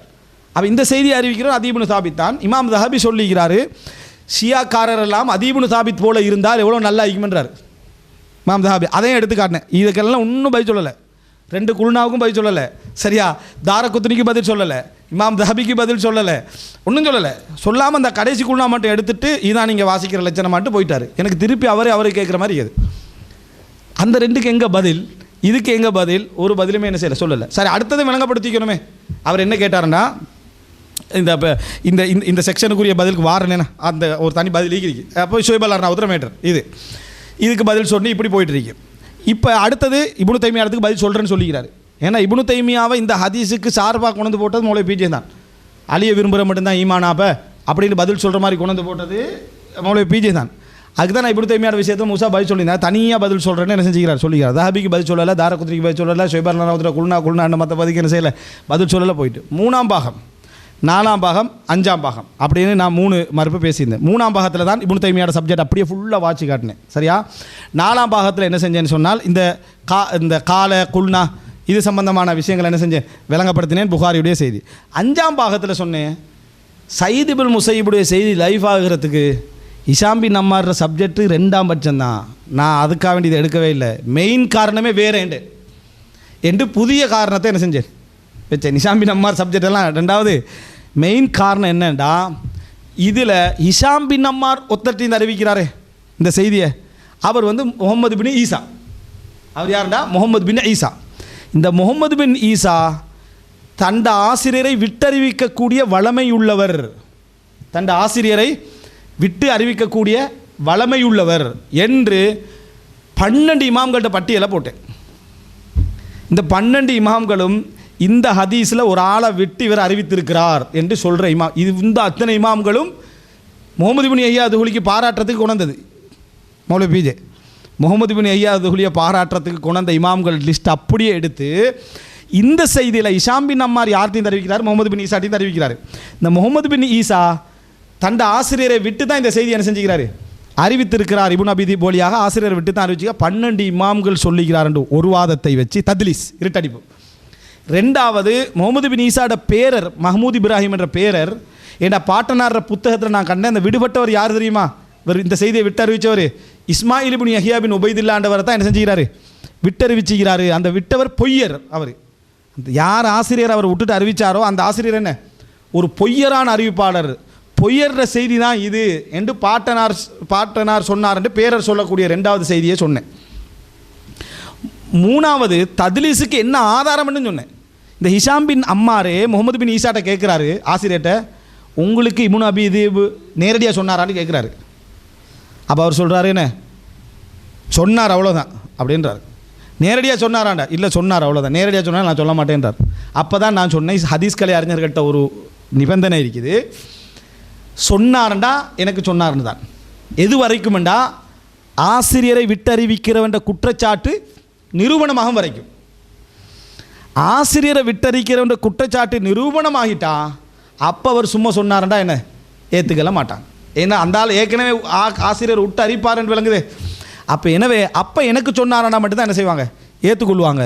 புகாரி சொன்னார்ன்றதுக்கு எனக்கு சொன்னார்ன்னு சொல்லலைன்னு பிடிவாதமாக நின்ற நீங்கள் இங்கே இவர் சொன்னார்ன்றதுக்கு எனக்கு சொல்லாட்டியும் பரவாயில்லன்னு சொல்கிறீங்களா? எப்படி? சரியா? இங்கே எல்லா புகாரியை யாரும் முதலீசன் சொல்லலை, இருட்டடிப்பாளர்னு சொல்லலை. புகாரி இமாம் வந்து காலைன்னு சொன்னாலும் எனக்கு சொன்னாலும் ஏற்றுக்கலான்னா எல்லாரும் சொல்லிக்கிறாங்க.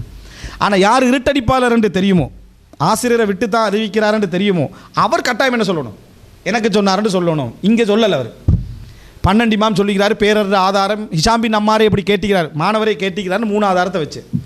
அதுக்கு மூலம் போய் என்ன பதில் சொன்னார் தெரியுமா? 12 இமாம்களும் ஏமாந்துட்டாங்கடார்.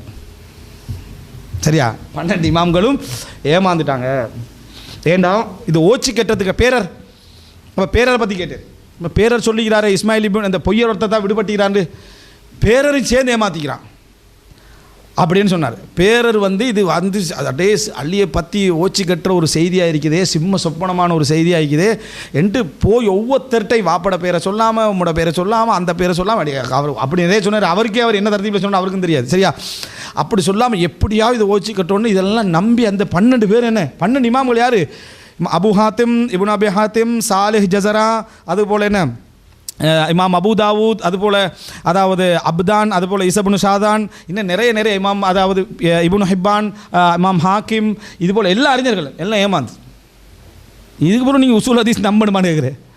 இந்த 12 பேரும் ஒரு பேரர் புக்கை தூக்கிட்டு திருச்சத்தில் ஏமாறுறேன்டா, உசூல் ஹதீஸை தூக்கி கடாச வேண்டியதான். சரியா? ஏன் ஒரு ஆளை ஏமாத்துற 2 பேரை ஏமாத்துற? சரி, இப்போ டோட்டல் உசூல் ஹதீஸ் மௌலவி பிஜியில் தங்கி அந்த 12 இமாம்களை தங்கி வேலை இல்லை. சரியா? அப்படி மறுப்பு சொல்லக்குள்ள என்ன சொல்கிறாருண்டா பிஜே பிரிக்கிறார். 12 இமாமே 2ஆக பிரிக்கிறார். ஒன்று எப்படின்னா அந்த ஹிஷாம் பின் அம்மாற காலத்தில் வாழ்ந்தவர், அந்த முகமது பின் ஈசாவுடைய மாணவராகிறார், அவரோட காலத்தை வாழ்ந்த இமாம்கள், அதுக்கு பிந்தின இமாம்கள், ஒரு நூற்றாண்டோ 50 வருஷமோ பிந்தின இமாம்கள். நேரடியாக உள்ளவர் தான் இந்த விமர்சனத்தை சொல்கிறதுக்கு தகுதியானவர். நேரடியாக உள்ளவர் தான் விமர்சனத்தை சொல்ல தகுதியானவர். நேரடியாக உள்ளவங்க ஏமாந்தாங்க, ஏமாந்தத்தை நம்பி மற்றவங்களும் ஏமாந்துட்டாங்க. ஏமாந்தத்தை நம்பி மற்றவங்களும் ஏமாந்துட்டாங்க. ஒருத்தர் கூட தாரகுந்தினி எல்லா அறிஞர்களும் சும்மா சரி அப்படியே ஆகிங்கன்னு ஒரு அப்பாவிகளாக எழுந்திக்கிறாங்க. எல்லா அறிஞர்களும் எல்லாரும் ஏமாந்துட்டாங்க. நேரடியாக உள்ளவர் தான் விமர்சிக்கணும் அப்படின்றார்.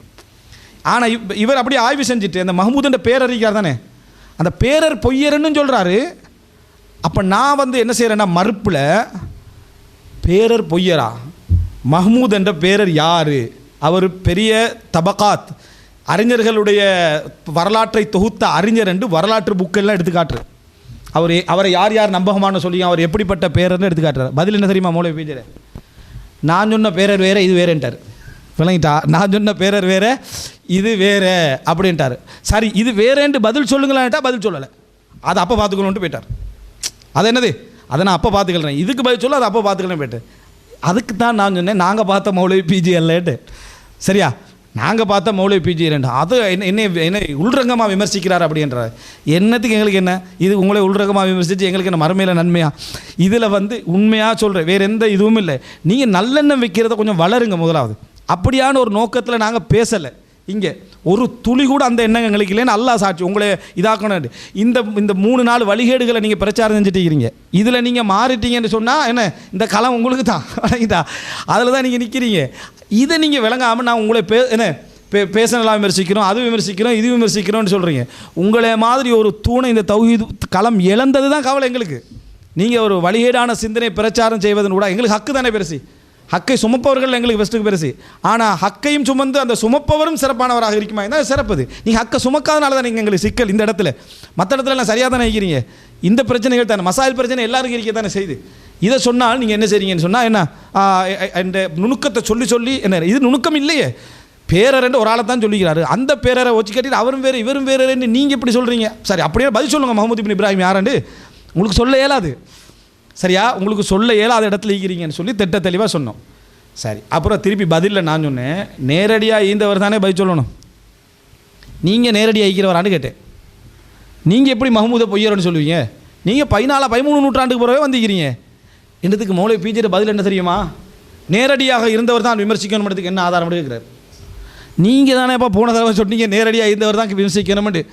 ஒரு ஆளை தத்லீஸ் விட்டறிவித்தார் அப்படின்னு சொல்கிறதுக்கே நேரடி ஆகிக்கணும்டா, பொய்யர்ன்னு சொல்கிறதுக்கு கட்டாயம் நேரடி ஆகிக்கணுமா இல்லையா? அதை சொன்னதுக்கு திரும்பி போய் சொல்கிறேன். அதையும் சில மாணவர்கள் கொண்டாடுறாங்க. அவருடைய மாணவர் சில என்னது பார்த்தீங்களா, நேரடியாக இருந்தவர் தான் விமர்சிக்க வேண்டும் என்று மௌலவி முஜாஹித் அவர்களுக்கு உசூல் ஹதீஸ் தெரியாமல் போகட்டும். சரியா, இப்படி ஒரு உசூல் ஹதீஸ் எனக்கு தேவையே இல்லை இல்லைங்களா. எனக்கு புக்கில் உள்ள உசூல் ஹதீஸ் இருந்தால் போதும். ஏண்டா உங்களுக்கு போன சீரியல் இந்த சீரியல் உள்ள வித்தியாசமே உங்களுக்கு தெரியுது இல்லைண்டா, நான் என்ன சொல்ல. அப்போ இதை தெளிவாக நான் என்ன செஞ்சுதேன், எடுத்து சொல்லியிருந்தேன். நீங்கள் இது என்ன வாதம் வச்சுக்கிறீங்கன்னு கேட்டேன். அப்போ ஹிஷாம் பின் அம்மார் நேரடியாக கேட்டேன்னு வருதே. இப்போ 2 விமர்சனம். ஒன்று விட்டறிவித்தார் என்றது, 2வது விட்டறிவிக்கப்பட்டவர் யார். விட்டறிவிக்கப்பட்டவர் யார்ன்றது தான் பேரரோட சம்மந்தப்பட்டது. விட்டறிவித்தார்ன்றது ஹிஷாமே கேட்குறார் நேரடியாக. ஹிஷாம் பின் அம்மாரை கேட்குறாரு, நீ உங்களுக்கு நேரடியாக சொன்னாரா அவர் பதில் சொல்லலை. அதுக்கு இது வரைக்கும் பதில் சொல்லலை. அதுக்கு நான் என்ன செஞ்சேன்னா, நீங்கள் ஏன் இது வரைக்கும் பதில் சொல்லலை தெரியுமா என்று ஒரு பதில் சொன்னேன். போன வருஷம் மௌலவி பிஜியோட தொடரை செஞ்சுட்டு இதே மாதிரி ஒரு விமர்சனம் அவருக்கு வருது வேறொரு தரப்பால். அப்போ மௌலவி பிஜி இதுக்கு என்ன பதில் சொல்கிறேன்னு தெரியாமல் இருந்திக்கிறார். அப்போ என்ன செஞ்சாருண்டா, இன்றைக்கு அவர் இமாமா சொல்லக்கூடிய சாலிஹ் ஜஸராவை ஓச்சி கட்டினார். அப்போ சாலிஹ் ஜஸரா தான் இந்த ஹிஷாம் பின் அம்மார் வழியாக அறிவிக்கிறார். என்னது, நான் ஹிஷாம் பின் அம்மார்கிட்ட இந்த செய்தி அறிவிக்கக்கூட ஹிஷாம் பின் அம்மார் எனக்கு சொன்னார். எப்படின்னா, முகமது பின் ஈசாட்ட நான் கேட்டேன், உங்களுக்கு சொன்னாரா இப்னு அபி திப், நேரடியாக சொன்னாரான்னு நான் கேட்டேன், அவர் சொல்ல மறுத்து விட்டார். அப்படின்ற செய்தியை அறிவிக்கிறது யாருன்னா சாலிஹ் ஜஸரா. அவர் பெரிய இமாம்னு மௌலவி இந்த வருஷம் சொல்லிட்டாரு. போன வருஷம் என்ன சொல்கிறாருண்டா, அவர் பதில் வந்த உடனே எல்லாத்துலேயும் பார்க்குறாரு, இந்த செய்தி அறிவிக்கிற சாலிஹ் ஜஸரா. இந்த சாலிஹ் ஜஸரா தான் சூத்திரதாரின்ட்டார். அப்போ விளங்கிட்டா, இந்த சாலிஹ் ஜஸரா தான் சூத்திரதாரின்னு சொல்லியிருந்தார். அப்போ சாலிஹ் ஜஸரா தான் சூத்திரதாரி என்று சொன்னதுனால நான் எப்படி அதை எடுத்திருப்பேன்னு மௌலிக்கு கன்ஃபார்மாக தெரியும். விளங்கிட்டா, ஹிஷாம் பின் அம்மாருக்கு பதிலே வரலை. இன்னும் ஹிஷாம் பின் அம்மாரை கூட்டுக்கு நீங்கள் பதில் சொல்லுங்கள், அது ஒரு சாலிஹ் ஜஸரா யாருன்னு என்ன செய்வோம் நம்ம கேட்போம்னு சொன்னேன். சரியா, இந்த பாணியெல்லாம் பிடிச்சிட்டிக்க வேணாம். இந்த பேசுகிற பாணி எல்லாத்தையும் பிடிச்சிக்கிட்டு இது ஒரு மனிதன் பேசக்குள்ள இப்படி தான் பேசலாம். அப்போது நீங்கள் என்ன பேசுகிறதே நான் பிடிச்சிட்டிக்கிறது இல்லை. ஏன்னா அது உங்களோட அணுகுமுறை அப்படி எடுத்துகிட்டு போயிடுவேன். இப்போ சாலிஹ் ஜஸராவுடைய சப்ஜெக்டில் சாலிஹ் ஜஸரா இந்த ஆள் தான் சூத்திரதாரி அப்படின்னு பதில் சொல்லியிருந்தார். அவர் பெரிய ஒரு இமாம். ஆனால் இப்போ முகமது பின் ஐயா தூளிக்கு ஆதாரம் காட்டினதே நிறைய சாலிஹ் ஜஸரா ஒரு பெரிய ஒரு இமாம், நுணுக்கி பார்க்கக்கூடிய ஒரு இமாம்கள் ஒரு ரெண்டெல்லாம் சாலிஹ் ஜஸரா நிறைய சொல்லியிருந்தார். சாலிஹ் ஜஸரா இப்போ சாலிஹ் ஜஸரா ஒன்றும் செய்யலாது, அங்கே இதுவும் சம்மந்தம் இல்லை, இன்னும் பதில் வரலை. சரியா, இது ஒரு சப்ஜெக்ட். இது நான் 5ஆவதுல போட்டு காட்டினதுக்கான அவர் பதிலாக சொல்லிட்டுக்கிறேன். அடுத்து என்ன செஞ்சாரண்டா, அந்த இன்னொன்று சொன்னேன், அந்த முகமது பின் ஐயா தூளியர் சப்ஜெக்ட் 4ஆம் சப்ஜெக்ட் சொல்கிற டைமில் அவர் பிரயாணம் போன சப்ஜெக்ட் சொன்னார். 10 வருஷத்துக்குள்ள தானே இல்லை, 3 பிரயாணங்கள் போய்க்கிறான்னு அவர் வரலாற்றில் வருது. 3 பயணங்கள் போயிருக்கிறான்னு ஒரு அறிஞர்களோட வரலாற்றில் வந்தால் அது அர்த்தம் 3 பயணம்னு அர்த்தம் இல்லை. நம்ம நம்ம காலத்தில் நின்றுக்கின்னு 3 பயணம் பண்ணோன்னே சரி 3 தடவை பேத்து வந்திக்கிறேன். அப்படி இல்லை. அன்றைக்கு 3 பயணம் விட வெளிக்கிளம்பி சென்றால் திரும்பி வாரத்துக்கு பல வருடங்கள் ஆகும். சரியா? எல்லா இடங்களையும் சந்திக்கணும் அவர். அப்போ நான் ஈராக்லேருந்து சொல்லி காட்டினேன். அவர் நைசாபூர்லேருந்து கிளம்பினா அதுக்கப்புறம் என்ன செய்ய ஈரான் நைசாபூர் அதுலேருந்து கிளம்பினா ஈராக்குக்கு போகணும். சரியா? அவர் பஸ்ரா போகணும், கூஃபா போகணும், இன்னும் உள்ள மற்ற இடங்களை சந்திக்கணும். அதுக்கப்புறம் சிரியாவுக்கு போகணும். அதுக்கப்புறம் என்ன அதாவது திருப்பி அப்படியே மக்காவுக்கு வரணும். சரியா? மதீனாவுக்கு வரணும், மக்காவுக்கு வரணும், அப்புறம் யமனுக்கு போகணும். இவ்வளோ இடங்கள்லாம் சுற்றி ஒரு பயணத்தோடு முடிச்சு கொள்வாங்க. ஏன்னா ஒரு ஃபுல் பயணம் ஹதீஸ் தேடிட்டு போகிறோம். அங்கே சும்மா அப்படி போகிறது அஸ்ஸலாமு போகிறது இல்லையே. ஒவ்வொரு அறிஞர்கள மஜ்லிஸ்லையும் ஹதீஸை உட்காந்து கலெக்ட் பண்ணிட்டு போகணும். இவர் 3 பயணங்கள் பேத்திக்கிறான்னு இப்போயே உங்களுக்கு விளங்கும் என்னது அவள் பெரும் பயணங்கள் போனவர். 3 பயணம் தான் போனேன்னு மௌலவி விஜயன் செஞ்சது சொல்லியிருந்தார். 3 பயணங்கள் என்றதுனால இஸ்லாமிய அறிஞர்கள் அவரை பெரும் பயணம் போனவர்கள் பட்டியலில் வச்சுக்கிறாங்க அவரை. அப்போ அவர் எங்கெங்கெல்லாம் போனார்னு ஆதாரத்தோடு எந்தெந்த டேட்டில் மகனை கூட்டிகிட்டு போனது எப்போ அடுத்தது அப்படியெல்லாம் வச்சு சந்திக்கலன்னு சொல்லலாது. ஹஜ்ஜில் சந்திக்கலாம், உம்ராவில் சந்திக்கலாம், அறிஞர்கள் எல்லாரும் கூடுற அதில் சந்திக்கலாம். நிறைய புகாரியுடைய செய்திகள் அபூதர் அல் ஹரவிட்டிருந்து வந்ததே மக்கால வச்சு தான். மக்கால கேட்குறதுக்குன்னு வருவாங்க. நிறைய அறிஞர்கள் மக்காவுக்கு போவாங்க, அங்கிருந்து மற்றவங்களுக்கு என்ன அறிவிக்கிறதுக்குன்னு போவாங்க. அதனால தான் என்னது ஹரத்தை ஒரு சென்ட்ரல் பாயிண்ட்டாக பயன்படுத்துவாங்க. அதெல்லாம் தெரியாமல் என்ன சரி அறிஞர் அறிவித்த இடம் மட்டுமா போவார், பிள்ளையை கூட்டிகிட்டு போவார், இன்னொரு தடவை ஹதீஸெல்லாம் கேட்க வைக்கணும்ட்டு இதெல்லாம் சொல்லிக்கான அதுக்கு என்ன பதில் வரல. ஆனால் 2 பேருக்கு பேசுகிறாரு. எதெல்லாம் எனக்கு பதில் எது வரலன்னு கேட்குறாரு. நான் இன்ஷா அல்லாஹ் நீங்கள் என்ன பதில் சொல்லலைன்றதில் கிளிப்பிங் போட்டுட்டோம். ஒரு 20-30 கிளிப்பிங் நாங்கள் போட்டு அப்லோட் பண்ணுவோம். இதுக்கு பதில் சொல்ல எழுத்துல எல்லாம் போட்டு அவருடைய மாணவர்கள்ட்டையும் கேட்குறோம், அவர்கிட்டையும் கேட்குறோம். சரியா? NTF அமைப்பில் உள்ளவர்கள்ட்டையும் கேட்குறோம். நீங்கள் என்ன செய்யுங்கன்னு சொன்னால் நாங்கள் என்ன பதில் சொல்லலை என்றதுக்கு ஒரு பட்டியல் போடுங்க. இப்போ நான் சொல்லிக்கிறேன். நான் இப்போ 2க்கெல்லாம் பதில் சொல்ல போகிறேன். கத்தப்து அன்ஹுக்கு நான் என்ன பதில் சொல்லலை. சரியா? அதுகல அலைஹி வத்தா அவர் மீது நுழைத்து வாதிட்டார் என்ற நீங்கள் சொன்னது மொழியில் பிழைன்னு நான் சொல்லிட்டேன். என்றாலும் அதுகளையும் சரி உதுகையிலையும் சரி நீங்கள் சொன்னீங்க. அதுக்கு என்ன பதில்னு கேட்டீங்க. அதுக்கு நான் பதில் சொல்லலை. சரியா? நீங்கள் கடைசியாக பிதத்வாதியுடைய அறிவிப்பு சம்பந்தமாக நீங்கள் பேசுங்க. அதுக்கு நான் என்ன பதில் சொல்லலை. அதுபோல் என்ன அதாவது இப்போ அஹ்லுல் பைத்து மற்றதுக்கெல்லாம் இப்போ பதில் சொல்லிடுவோம். சரியா? ரைட். இவ்வளோ தான் நம்ம பதில் சொல்லாது. மெயின் வாதங்களெல்லாம் இல்லை. எங்களுடைய மெயின் வாதம் முஹம்மது இப்னு ஈசா தத்லீஸ் முதல்லிஸ் இருட்டடிப்பு செய்கின்றவர். சரியா? அந்த வாதங்கள் 12 இமாம்கள் என்ன செஞ்சுக்கிறாங்க எடுத்து வச்சுக்கிறான். 12 அதுக்கு நான் இன்னும் கொஞ்சம் லிஸ்ட்டு போட்டேன். 16-17 பேரை நான் சொல்லிக்கிறேன். ஹிஷாம் பின் அம்மார் இவர் விட்டறிவிக்கக்கூடியவர் என்ற ஆசிரியர் வழியாகவே நிரூபிச்சுக்கிற பதில் என்ன? மஹமூத் இப்னு இப்ராஹிம் பேரர். இதுக்கு என்ன பதில்? இதுக்கு நீங்கள் என்ன செய்யணும்? இன்னும் பதில் அப்படியே நிற்கி. இந்த செய்தி மௌலவி PJ அலி ரலியல்லாஹு அன்ஹு மீது அவதூறு சொல்ல, இந்த மாதிரி அதாவது வசைப்பாட, மோசமான வார்த்தைகள் பேச, அந்த செய்தியை சொல்லியிருந்தால் கூட அவ்வளோ வசைப்பாட தேவையில்லை. சரியா? அந்த செய்தியை சொல்லியிருந்தால் கூட அந்த வசைப்பாட தேவை. ஆனால் அவ்வளோ செய்தியில் வசைப்பாடுறதுக்கு காரணமாக இருந்த செய்தியை நீங்கள் சொல்கிறீங்க. அந்த செய்தி பலகீனம். அதுக்கு நீங்கள் பேச்சு இல்லை. என்ன நீங்கள் அதுக்கு மெயினான பதிலுக்கு வாங்க. பாகமாக பதில் சொல்லுவேன் என்று நீங்கள் சொல்கிறீங்க. ஒவ்வொரு பாகமாக தான் வர முடியும். அப்படி இல்லை. நீங்கள் நான் 5 பாகம் போட்ட உடனே 1ஆம் பாகத்துக்கு போய் சொல்லலை. நீங்கள் 5ஆம் பாகம் தான் போய் சொன்னீங்க ஃபஸ்ட்டுக்கு. உங்களோட 3ஆவது மறுப்பு ஸ்டார்ட் ஆகுது 5ஆம் பாகத்துக்கு தான். அவருடைய 3ஆம் மறுப்பு ஸ்டார்ட் ஆகுது. 2ஆம் பாகம் ஏற்கனவே போட்ட ரெக்கார்டிங்கை திருப்பி போட்டார். 3ஆம் பாகம் ஸ்டார்ட் ஆகுது 5ஆம் பாகத்துக்கு தான். நீங்கள் மெயின் வாதத்திலே நில்லுங்க. உங்களுக்கு மெயின் வாதத்தில் நிற்கலாத ஒரு பிரச்சனை இருக்குது. உங்களே அதை நீங்கள் பதில் சொல்லுவீங்க. ஆனால் நெருடல் சரியான அதில் போராட்டம் இருக்குது. 12 இமாம்களையுமா ஏமாத்துக்காரன் நான் சொல்லிட்டீங்கிறேன். பேரொத்தர் இல்லைன்னு மஹமூதும் பேரர்ன்னு சொல்கிறேனே. ஒரு ஒரு ஒரு குழப்ப நிலைக்கு நீங்கள் நிற்கிறீங்கன்றது இந்த செய்தி இவ்வளவு அறிஞர்களும் பலகீனப்படுத்திய செய்தி அப்படின்ட்டு. அடுத்தது என்ன அப்படின்னு சொன்னால், இப்போ இவ்வளோ சொல்லிட்டோமா? இந்த ஹதீஸ் லைஃபானதா பலகீனமானதா?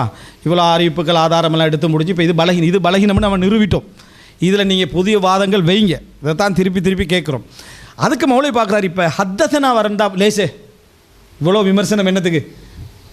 அந்த முகமது பின் ஈசா அவருடைய ஆசிரியர் இப்னு அபி வழியாக எனக்கு சொன்னார்ன்ற ஒரு அறிவிப்பை தேடிட்டா லேசே. அப்போ நான் பதில் சொல்லக்குள்ளே சொன்னேன், ஒரு இடத்துல ஹத்தஸனாண்டு வந்திருக்குது, எனக்கு சொன்னான்னு அறிவிப்பு வந்து அதை எடுத்துகிட்டு வரவானா, அதில் சில பிரச்சனைகள் இருக்குது, அதை எடுத்துக்கொண்டு வர வேண்டாம்னு சொல்லுவேன். ஆனால் மௌலைக்கு அதை எடுத்து தான் ஆகணும். விளங்கிட்டா? அதை எடுத்து தான் ஆகணும். அப்போது அந்த சொல்லுவாங்க, மூழ்க போகின்றவனுக்கு ஈரம் ஒரு பாரம் இல்லைன்னு. பொதுவாக ஈரம் பாரம் தான். ஆனால் மூழ்கிற டைமுக்கு ஈரமெல்லாம் பாரம் அல்ல. அந்த நிலைமையில தான் மௌலவி PJ என்ன செய்கிறாங்க, இதில் இருக்கிறாங்க. இல்லைன்னா அதை எடுத்துகிட்டு வரப்படாது. ஏன் எடுத்துகிட்டு வரக்கூடாண்டா? ஹிஷாம் பின் அம்மார் தான் இதை அறிவிக்கிறாரு. ஹிஷாம் பின் அம்மார் சொல்கிறாரு, எனக்கு சொன்னு சொல்லலைன்ட்டு தெளிவாக வருது. சரியா? அடுத்தது 12-16 அறிஞர்கள் இந்த இடத்துல தத்லீஸ் நடந்திக்கின்றாரு. பேரரை சொல்கிறாரு, பொய்யரை விட்டு அறிவிச்சுக்கிறான். அப்போ எப்படி ஹத்தஸனாண்டு வரும்? வராது தானே. ஆனால் இவர் என்ன செஞ்சார்டா, ஒரு அறிவிப்பை எடுத்துகிட்டு வரார். எடுத்துகிட்டு வந்து அந்த இடத்துல ஹத்தஸனாண்டு இருக்குது. தாரிகுல் மதீனா வழங்கிட்டா. இப்னு ஷப்பாடே புக்கு 256 மரணித்தவர், மதீனாவுடைய வரலாறு புக்கில் அந்த செய்தி முழுசாக இல்லை, ஒரு குறிப்பிட்ட அளவில் இருக்குது. ஹத்ததனா எங்களுக்கு சொன்னார்னு வருது அப்படின்ட்டு அவர் வாசிட்டு அப்படியே கீழே குறிப்பில் வாசிக்கிறார் மௌலவி பிஜே. ஹாதா ஹதீதுன் முன்கருள் இஸ்னாத் கதீரு தஹ்லீத். முன்கருள் இஸ்னாத் ஆசிரியரை பதிவு செய்கிற ஆசிரியரை அந்த செய்தியை அறிவிச்சிட்டு அவர் நேரடியாக இஸ்னாதோடு அறிவிக்கிற பதிவிச்சுட்டு சொல்கிறாரு, இது நிராகரிக்கத்தக்க அறிவிப்பாளர் வரிசையில் வந்திருக்கிறது, நிறைய குழப்பம் உள்ள செய்தி, முகமது பின் ஈசா இதை யார் வழியாக அறிவித்தார்னு தெரியவில்லை அப்படின்னு. ஆனால் மேலுக்கு எங்களுக்கு அறிவித்தாருன்னு இருக்குது. அப்போ மௌலவி பிஜேக்கு ஒரு கன்ஃபியூஷன் வருது நியாயம்தான். எப்படி வருதுன்னா அடிக்குறிப்பு இப்படி இருக்குது, இமாம் ஆசிரியர்டையே அறிவிப்பால் வரிசையில் எங்களுக்கு இருக்குது, இது ஏதோ என்ன அது வந்து பிரிண்ட் பண்ணவங்க போட்டாங்களா தஹ்கீக் பண்ணவங்க போட்டாங்களான்னு தெரியும். அப்போ நான் நேரத்தோடு சொன்னேன் தானே, என்ன சொன்னேன், இதில் ஒரு குழப்பம் இருக்குது, நீங்கள் எடுத்துகிட்டு வராதிங்க அப்படின்னு சொல்லியிருந்தேன். ஆனால் அவரை எடுத்து சொல்லிட்டார். அப்போ நான் பதில் சொல்கிறேன் அதுக்கு. அதே புத்தகத்தில் அதே மாதிரி செய்தி கூட குறைவாக உள்ளதா, இதுவும் கூட குறைவு உள்ளதான், இன்னொரு கூட குறைவாக உள்ள செய்தி ஒரு 6-7 பக்கத்துக்கு முன்னுக்கால வருது. இந்த ஹத்ததனா இல்லாமல் எங்களுக்கு சொன்னாரண்டு இல்லாமல் இதே செய்தி கொஞ்சம் கொஞ்சம் வித்தியாசங்களோட அறிவிப்பால் வரிசை சேம் அறிவிப்பால் வரிசையோடு வருது. சரியா, இதே செய்தி. ஆனால் அங்கே வந்து எங்களுக்கு சொன்னாரன்ற வார்த்தை என்ன செய்யலை, வரலை. அப்போ அப்படித்தானே எல்லா அறிஞர்களும் சொல்லிக்கிறாங்க. அப்போ அதானே சரியாயிக்கும். இன்றத்தையும் சுட்டி காட்டிட்டு இது கன்ஃபார்மாக அச்சுப்பிழை தான், இது கன்ஃபார்மாக அச்சுப்பிழை தான், இது பார்க்குறவங்க அச்சுப்பிழை. அதுக்கு ஒரு ஆதாரமும் சொன்னேன். என்ன சொன்னேன்டா, எந்த புக்கு பிரிண்ட் பண்ணுறதாக இருந்தாலும் சரி கையெழுத்து பிரதி தான் பிரிண்ட் பண்ணணும். கையெழுத்து பிரதியில் வரலாறு சொன்னால் மௌலவி பிஜேக்கு தெரியாமல் இல்லை. கையெழுத்து பிரதி எப்படி இருக்கும், ஆசிரியர் கையெழுத்து பிரதி 250ஆம் ஆண்டு அவர் 240 எழுதிக்கிறான்னு வைங்க, அதை பார்த்து மாணவர்கள் ஒரு 10-20 பேர் எழுதுவாங்க, அதை பார்த்து இன்னொரு 20 பேர் எழுதுவாங்க. யுத்தங்கள், பிரச்சனைகள், சச்சரவுகள், சண்டைகள் எவ்வளோ நடந்து இப்போ 1400 வருஷமாக ஈக்குது. அந்த புக்கில் எத்தனையோ அறிஞர்கள் வேறு வேறு புக்கில் எடுத்தெல்லாம் என்ன செஞ்சுருப்பாங்க, எழுதியிருப்பாங்க. இப்படி இருக்கிற டைமில் கடைசியாக 10ஆம் நூற்றாண்டில் ஒருத்தர் பிரதியை பார்த்து இன்னொருத்தர் எழுதிப்பார். எந்த பிரதி எங்களை கையில் வந்து கிடைக்கும்னு ஸ்டோர் பண்ணலாம். பிரபல்யமான நூலாக இருந்தால் பிரபல்யமாக என்ன செய்யும், கிடைக்கும். இவர்கிட்ட ஒரே ஒரு பிரதி தான் இந்த புக்குக்கு. இந்த புக்குக்கு கையால் எழுதின ஒரே ஒரு பிரதி இருக்கு, வாசிக்கவே இயலாத பிரதி. அந்த பிரதியும் புக்கு முடியலை. அந்த பிரதியும் அன் இம்ரான அப்படின்னு முடிஞ்சிட்டு, டொட் போட்டு முடிஞ்சிட்டு, அவ்வளோதான் அந்த பிரதி. அதனால் இந்த பிரதி சரியான குழப்பம். இந்த பிரதியில் சரியான என்ன, அதாவது இந்த வாசிக்கிற கஷ்டம். அப்போ வாசிக்கிற கஷ்டம்னா இவங்க என்ன செய்வாங்கன்னா அதுக்கு நிறைய நாட்கள் எடுக்கணும். அந்த நாட்கள் எடுக்கணும் மட்டும் இல்லை, மற்ற புக்குகளில் இருந்தெல்லாம் இந்த புக்கில் இந்த ஆரம்ப கால அறிஞர்கள் எடுத்து எழுதிப்பாங்களா, அந்த புக்கில் பிரிண்ட் ஆகிக்குமே, அதிலெல்லாம் ஒப்பிட்டு பார்த்து தான் இதை பிரிண்ட்டு கொண்டு வருவாங்க. அதே நேரம் இதை கன்ஃபார்ம் பண்ணவும் இயலாது. ஒரு புக்கே ஒரு கையெழுத்து பிரதி எழுதக்கூடிய ஒருத்தர் மறக்க சான்ஸ் உள்ள ஒரு கையெழுத்து பிரதி. எழுதினவர் தெரிஞ்சால் பரவாயில்ல, எழுதினவர் இப்னு ஹஜர், எழுதினவர் இமாம் சஹாவி, எழுதினவர் இமாம் தாரகுத்னி, அப்போ நான் நம்பிடுவேன். ஆள் தெரியும், எழுதினவரையும் யாருன்னு தெரியாதுல. ஆனால் புக்கை கன்ஃபார்ம் பண்ணிக்கலும், ஏன்னா தகவல் மற்ற புத்தகத்துல எல்லாம் இருக்கிறதால கன்ஃபார்ம் பண்ணிக்கலும். இதை வச்சு ஒருத்தர் எங்களுக்கு சொன்னார முடிவு எடுக்கணுமா, இவ்வளோ அறிஞர்கள் சொன்னால் தான் சரியாக இருக்கும், அதே புக்கில் மற்ற இடத்துல அப்படி வருதுன்னு கேட்கல, கையெழுத்து பிரதியை கொண்டு வா அப்படின்றாரு. சரியா, அந்த இது அதுக்கு இன்னொரு விஷயம் கையெழுத்து பிரதின்னு சொன்னேன். எது அந்த நான் சொன்னேன் மஹமூத் பேரர் அல்ல, அந்த பேரர் வேற என்றாரே, அவர் பேரர் அல்ல என்று சொல்லக்கூடிய ஒரு பேரர் இருக்காது. பேரர் அல்ல, இவர் வேற பேரர், அவர் வேற பேரர் என்று, அந்த பேரருக்கு பேர் மஹமூதாம். அது எனக்கு அதை எப்படி வழங்குறது தெரியா. அந்த ஒரே பேரர் 2 பேருக்கு பேர் மஹமூத், ஆனால் அந்த பேரர் அல்ல இந்த பேரர், இந்த பேரர் அல்ல அந்த பேரர்ன்ட்டார். சரியா, இந்த குழப்பத்தின் மௌலவி பிஜேக்கு வெளியே வரையலாது. ஒரே ஒரு வழியில் தவிர ஏற்றுக்கலனும், அல்லது நான் அப்போ தவறாக வாசிப்பு செஞ்சுட்டு இப்போ பேரர் சொல்லணும். அந்த பேரர் சம்பந்தமான ஒரு குறிப்பொண்டு வாசித்தார் யார், மௌலவி பிஜே. எப்படின்னா, அதாவது இந்த முகம்மது இப்னு சுமைக்கு மஹமூத் என்ற ஒரு பேரர் என்ன செய்கிறார் இருக்கிறார். அவர் காண சுன்னியன், அவர் என்ன காண செய்யன், அவர் கெட்டவராக இருந்தார். அவர் இந்த செய்தியை அறிவிப்பதை மறுத்து கொண்டிருந்தார். எந்த செய்தியை, இந்த முகமது இப்னு ஈசா தன் பாட்டனார் செய்தியை அவர் அறிவிச்சிருப்பார் என்றதையே மறுத்து கொண்டிருந்தார். ஒரு நாளும் முகமது இப்னு ஈசா என் அப்பா என்ன இந்த செய்தியை அறிவிச்சிருக்க வாய்ப்பில்லை ஏன்னா அது விடாது. அப்போ நான் அதை வாசிக்கொள்ள சொன்னேன், அது கெட்டவர் அல்ல, அச்சுப்பிழை, செய்யன் அல்ல, சுன்னியன். அவர் அஹ்லு சுன்னாவை சேர்ந்தவராக இருந்தார். இந்த செய்தியை சொல்வதை மறுத்து கொண்டிருந்தார். ஏன்னா அஹ்லு சுன்னாக்காரர் இந்த செய்தியை சொல்ல மாட்டான், அலிவல்லாவில் பழி சொல்லக்கூடிய இந்த செய்தியை சொல்ல மாட்டான். இது சுன்னியன் தான், செய்யன் என்று அச்சுப்பிள்ளையில் என்ன செஞ்சு வந்திருக்குது என்று இந்த புத்தகம். இப்போ இந்த செய்தி தகவல் எதில் வருது? தஹதீபுல் கமால் என்ற இமாம் மிஸ்ஸிட புக்கில் வருது. தஹதீபுல் கமால்னு தஹதீபுல் கமால் ஆசிரியர் 8ஆம் நூற்றாண்டு, அவர் 8ஆம் நூற்றாண்டு. அவர் அந்த தஹதீபுல் கமால் என்னென்னா 8000 அறிவிப்பாளர்களை தொகுத்து பழைய நூல்களில் இருந்து தொகுத்து ஒவ்வொரு அறிவிப்பாளரோட விமர்சனங்கள், எல்லா அறிஞர்களும் சொன்ன விமர்சனங்கள் அவங்களோட நேரடி புக்கில் எடுத்து தொகுத்து போட்ட புத்தகம். ஆனால் அதில் நிறைய அச்சுப்பிழை நடந்திருக்குன்னு சொன்னேன் நான். அச்சுப்பிழை நடந்திருக்குது. அதுக்கு ஒரு ஆதாரம் சொன்னேன். சஹீஹ் நுஸ்ஹதக மின் தஹதீபில் கமால், தஹதீபுல் கமாலுடைய அச்சு பிரதியை திருத்திக் கொள்ளுங்கள் என்று ஒரு புக்கே தனியாக செஞ்சுக்கிறாங்க, போட்டிக்கிறாங்க. இது அதில் வராட்டியும் அச்சுப்பிழைகள் நிறைய உள்ள புக்கு தான் அது.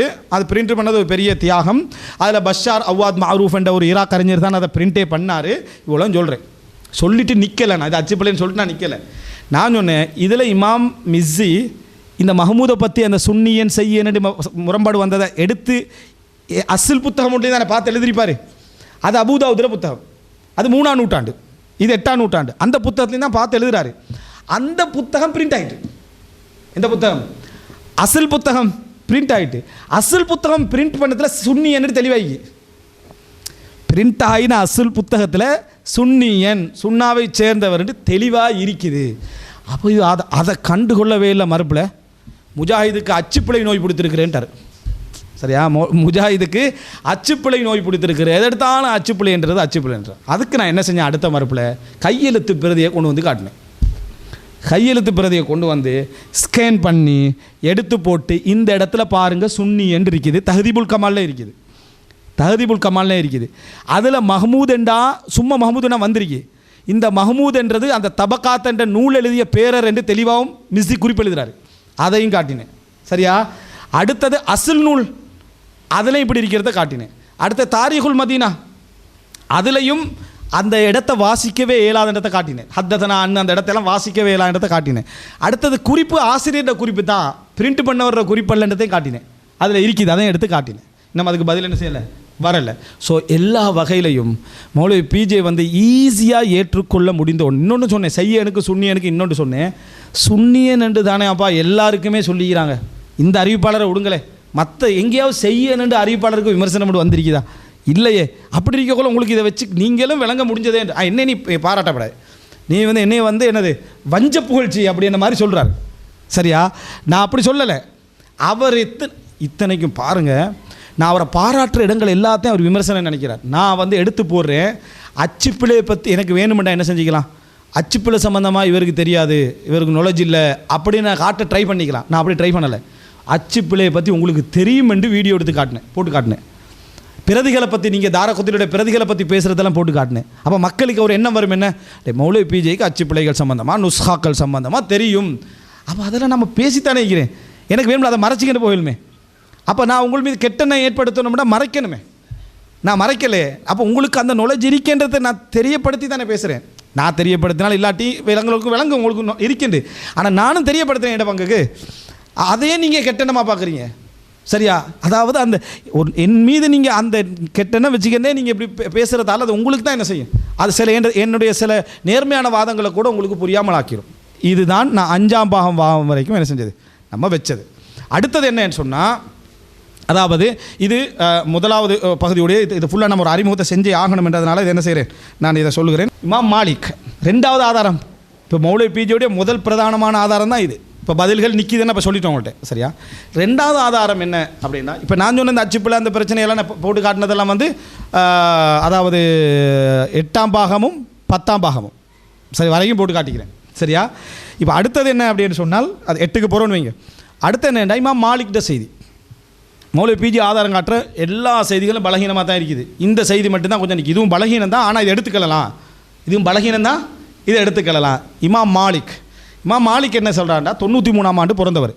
ஒரு 15 வருஷத்தில் தான் செய்திகளெல்லாம் கேட்கலாம்னு வைங்களேன். அப்போ எத்தனை வரும், 103, 108. 108 தான் ஒரு செய்தியை கேட்க முடிஞ்ச வயசு. இந்த சம்பவம் நடக்குது 35 ஹிஜ்ரி 35. அப்போ 65, 75, 78 வருடங்கள் அளவுக்கு என்ன கெப் இருக்கு. அதனால தான் மௌலவி பிஜி என்ன சொல்கிறாருன்னா, இது இமாம் மாலிக் என்னது ஐ விட்னஸ் இல்லை, ஐ விட்னஸ் ஆக்களும் அல்ல, 2 பேராக அட்லீஸ்ட் என்ன செஞ்சு இதில் விடுபட்டு இந்த செய்தி ஏற்றுக்கொள்ள முடியும். இருந்தாலும் இமாம் மாலிக்குடைய குடும்ப வழி செய்தியாக இது இருக்கிறது, அதனால் எடுத்துக்கலாம் அப்படின்னு சொல்லி எடுத்து, உஸ்மான் ரதியல்லாஹுடைய ஜனாசா குப்பை மேட்டில் எரியப்பட்டிருந்தது.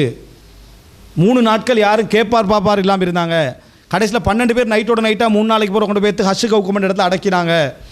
அப்படி என்று பலகீனமான செய்தி என்று சொல்லிட்டு அப்படியே திடீர்னு என்ன செய்கிறாரு, உச்சத்துக்கு போகிறார். உச்சத்துக்கு போய் சொல்கிறாரு, அள்ளி இவ்வளோ கல் நெஞ்சக்காரராக அள்ளி இருக்கிறார், கொஞ்சம் கூட இறக்கமற்றவராக இருந்திருக்கிறார், அவர் குழுப்பட்டல, தொழுவிக்கல, கபனடல, அது செய்யலை இது செய்யலைன்னு கட்டுமையாக என்ன செய்கிறார். அலி ரலியல்லாஹு அன்ஹு வசைப்பாடி அலி ரலியல்லாஹு, அதாவது அந்த ஜனாசா குப்பையிலிக்கிறத பார்த்து ரசித்து கொண்டிருக்கிறார் அலி ரலியல்லாஹு அன்ஹு. இது என்ன ஒரு ஈமான், நான் செய்வேன் கேட்குறாரு. ஒரு சாதாரண ஒரு காபிருடைய ஜனாசா கூட நம்ம போயிட்டு நம்ம செய்வோமா அப்படின்றாரு. இப்போ அலி ரலியல்லாஹு அன்ஹு காஃபிர் என்று சொல்லலை, அவ்வளோதான். ஒரு சொர்க்கத்துக்கு நன்மாராயம் கூறப்பட்டவங்களுடைய ஜனாசாவை தூக்கி குப்பையில் வீசினான்னு. அப்போ நான் கேட்டேன், இதுதானே நீங்கள் இவ்வளவும் அலி ரலியல்லாஹு அன்ஹு ஏசுறதுக்கான காரணம்? இமாம் இப்னு ஹஸம் ரஹிமஹுல்லா என்ற ஒரு பக்கம் வாசித்தேன். இப்னு ஹஸம் முகத்தில் வெக்கம் இல்லாதவன் மட்டும்தான் அலி ரலியல்லாஹு அன்ஹு அவர்கள் குப்பை மேட்டில் உஸ்மானுடைய ஜனாசா வீசப்பட்டதை பார்த்து கொண்டிருப்பான்னு சொல்லுவான், வேறு யாரும் என்ன செய்ய மாட்டா, சொல்ல மாட்டா. இதெல்லாம் பொய்யர்களுடைய செய்திகள் என்று இமாம் இப்னு ஹஸம் சொல்கிறதும், அதே போல் அலி ரலியல்லாஹு அன்ஹு அவர்கள் கொலைக்கு சம்பந்தம் இல்லை அப்படின்னு சொல்கிற அந்த செய்தியை நான் வாச்சேன். மௌலவி பிஜேக்கு பதில் சொல்லிக்கிறார். சுப்ஹானல்லாஹ், என்ன பதில் தெரியுமா? ஆமாம், அந்த பலகீனமான செய்தி நான் சொல்லிக்க கூடாது தான் அது அப்படின்ட்டு போயிட்டார். அவ்வளோதான் பதில்.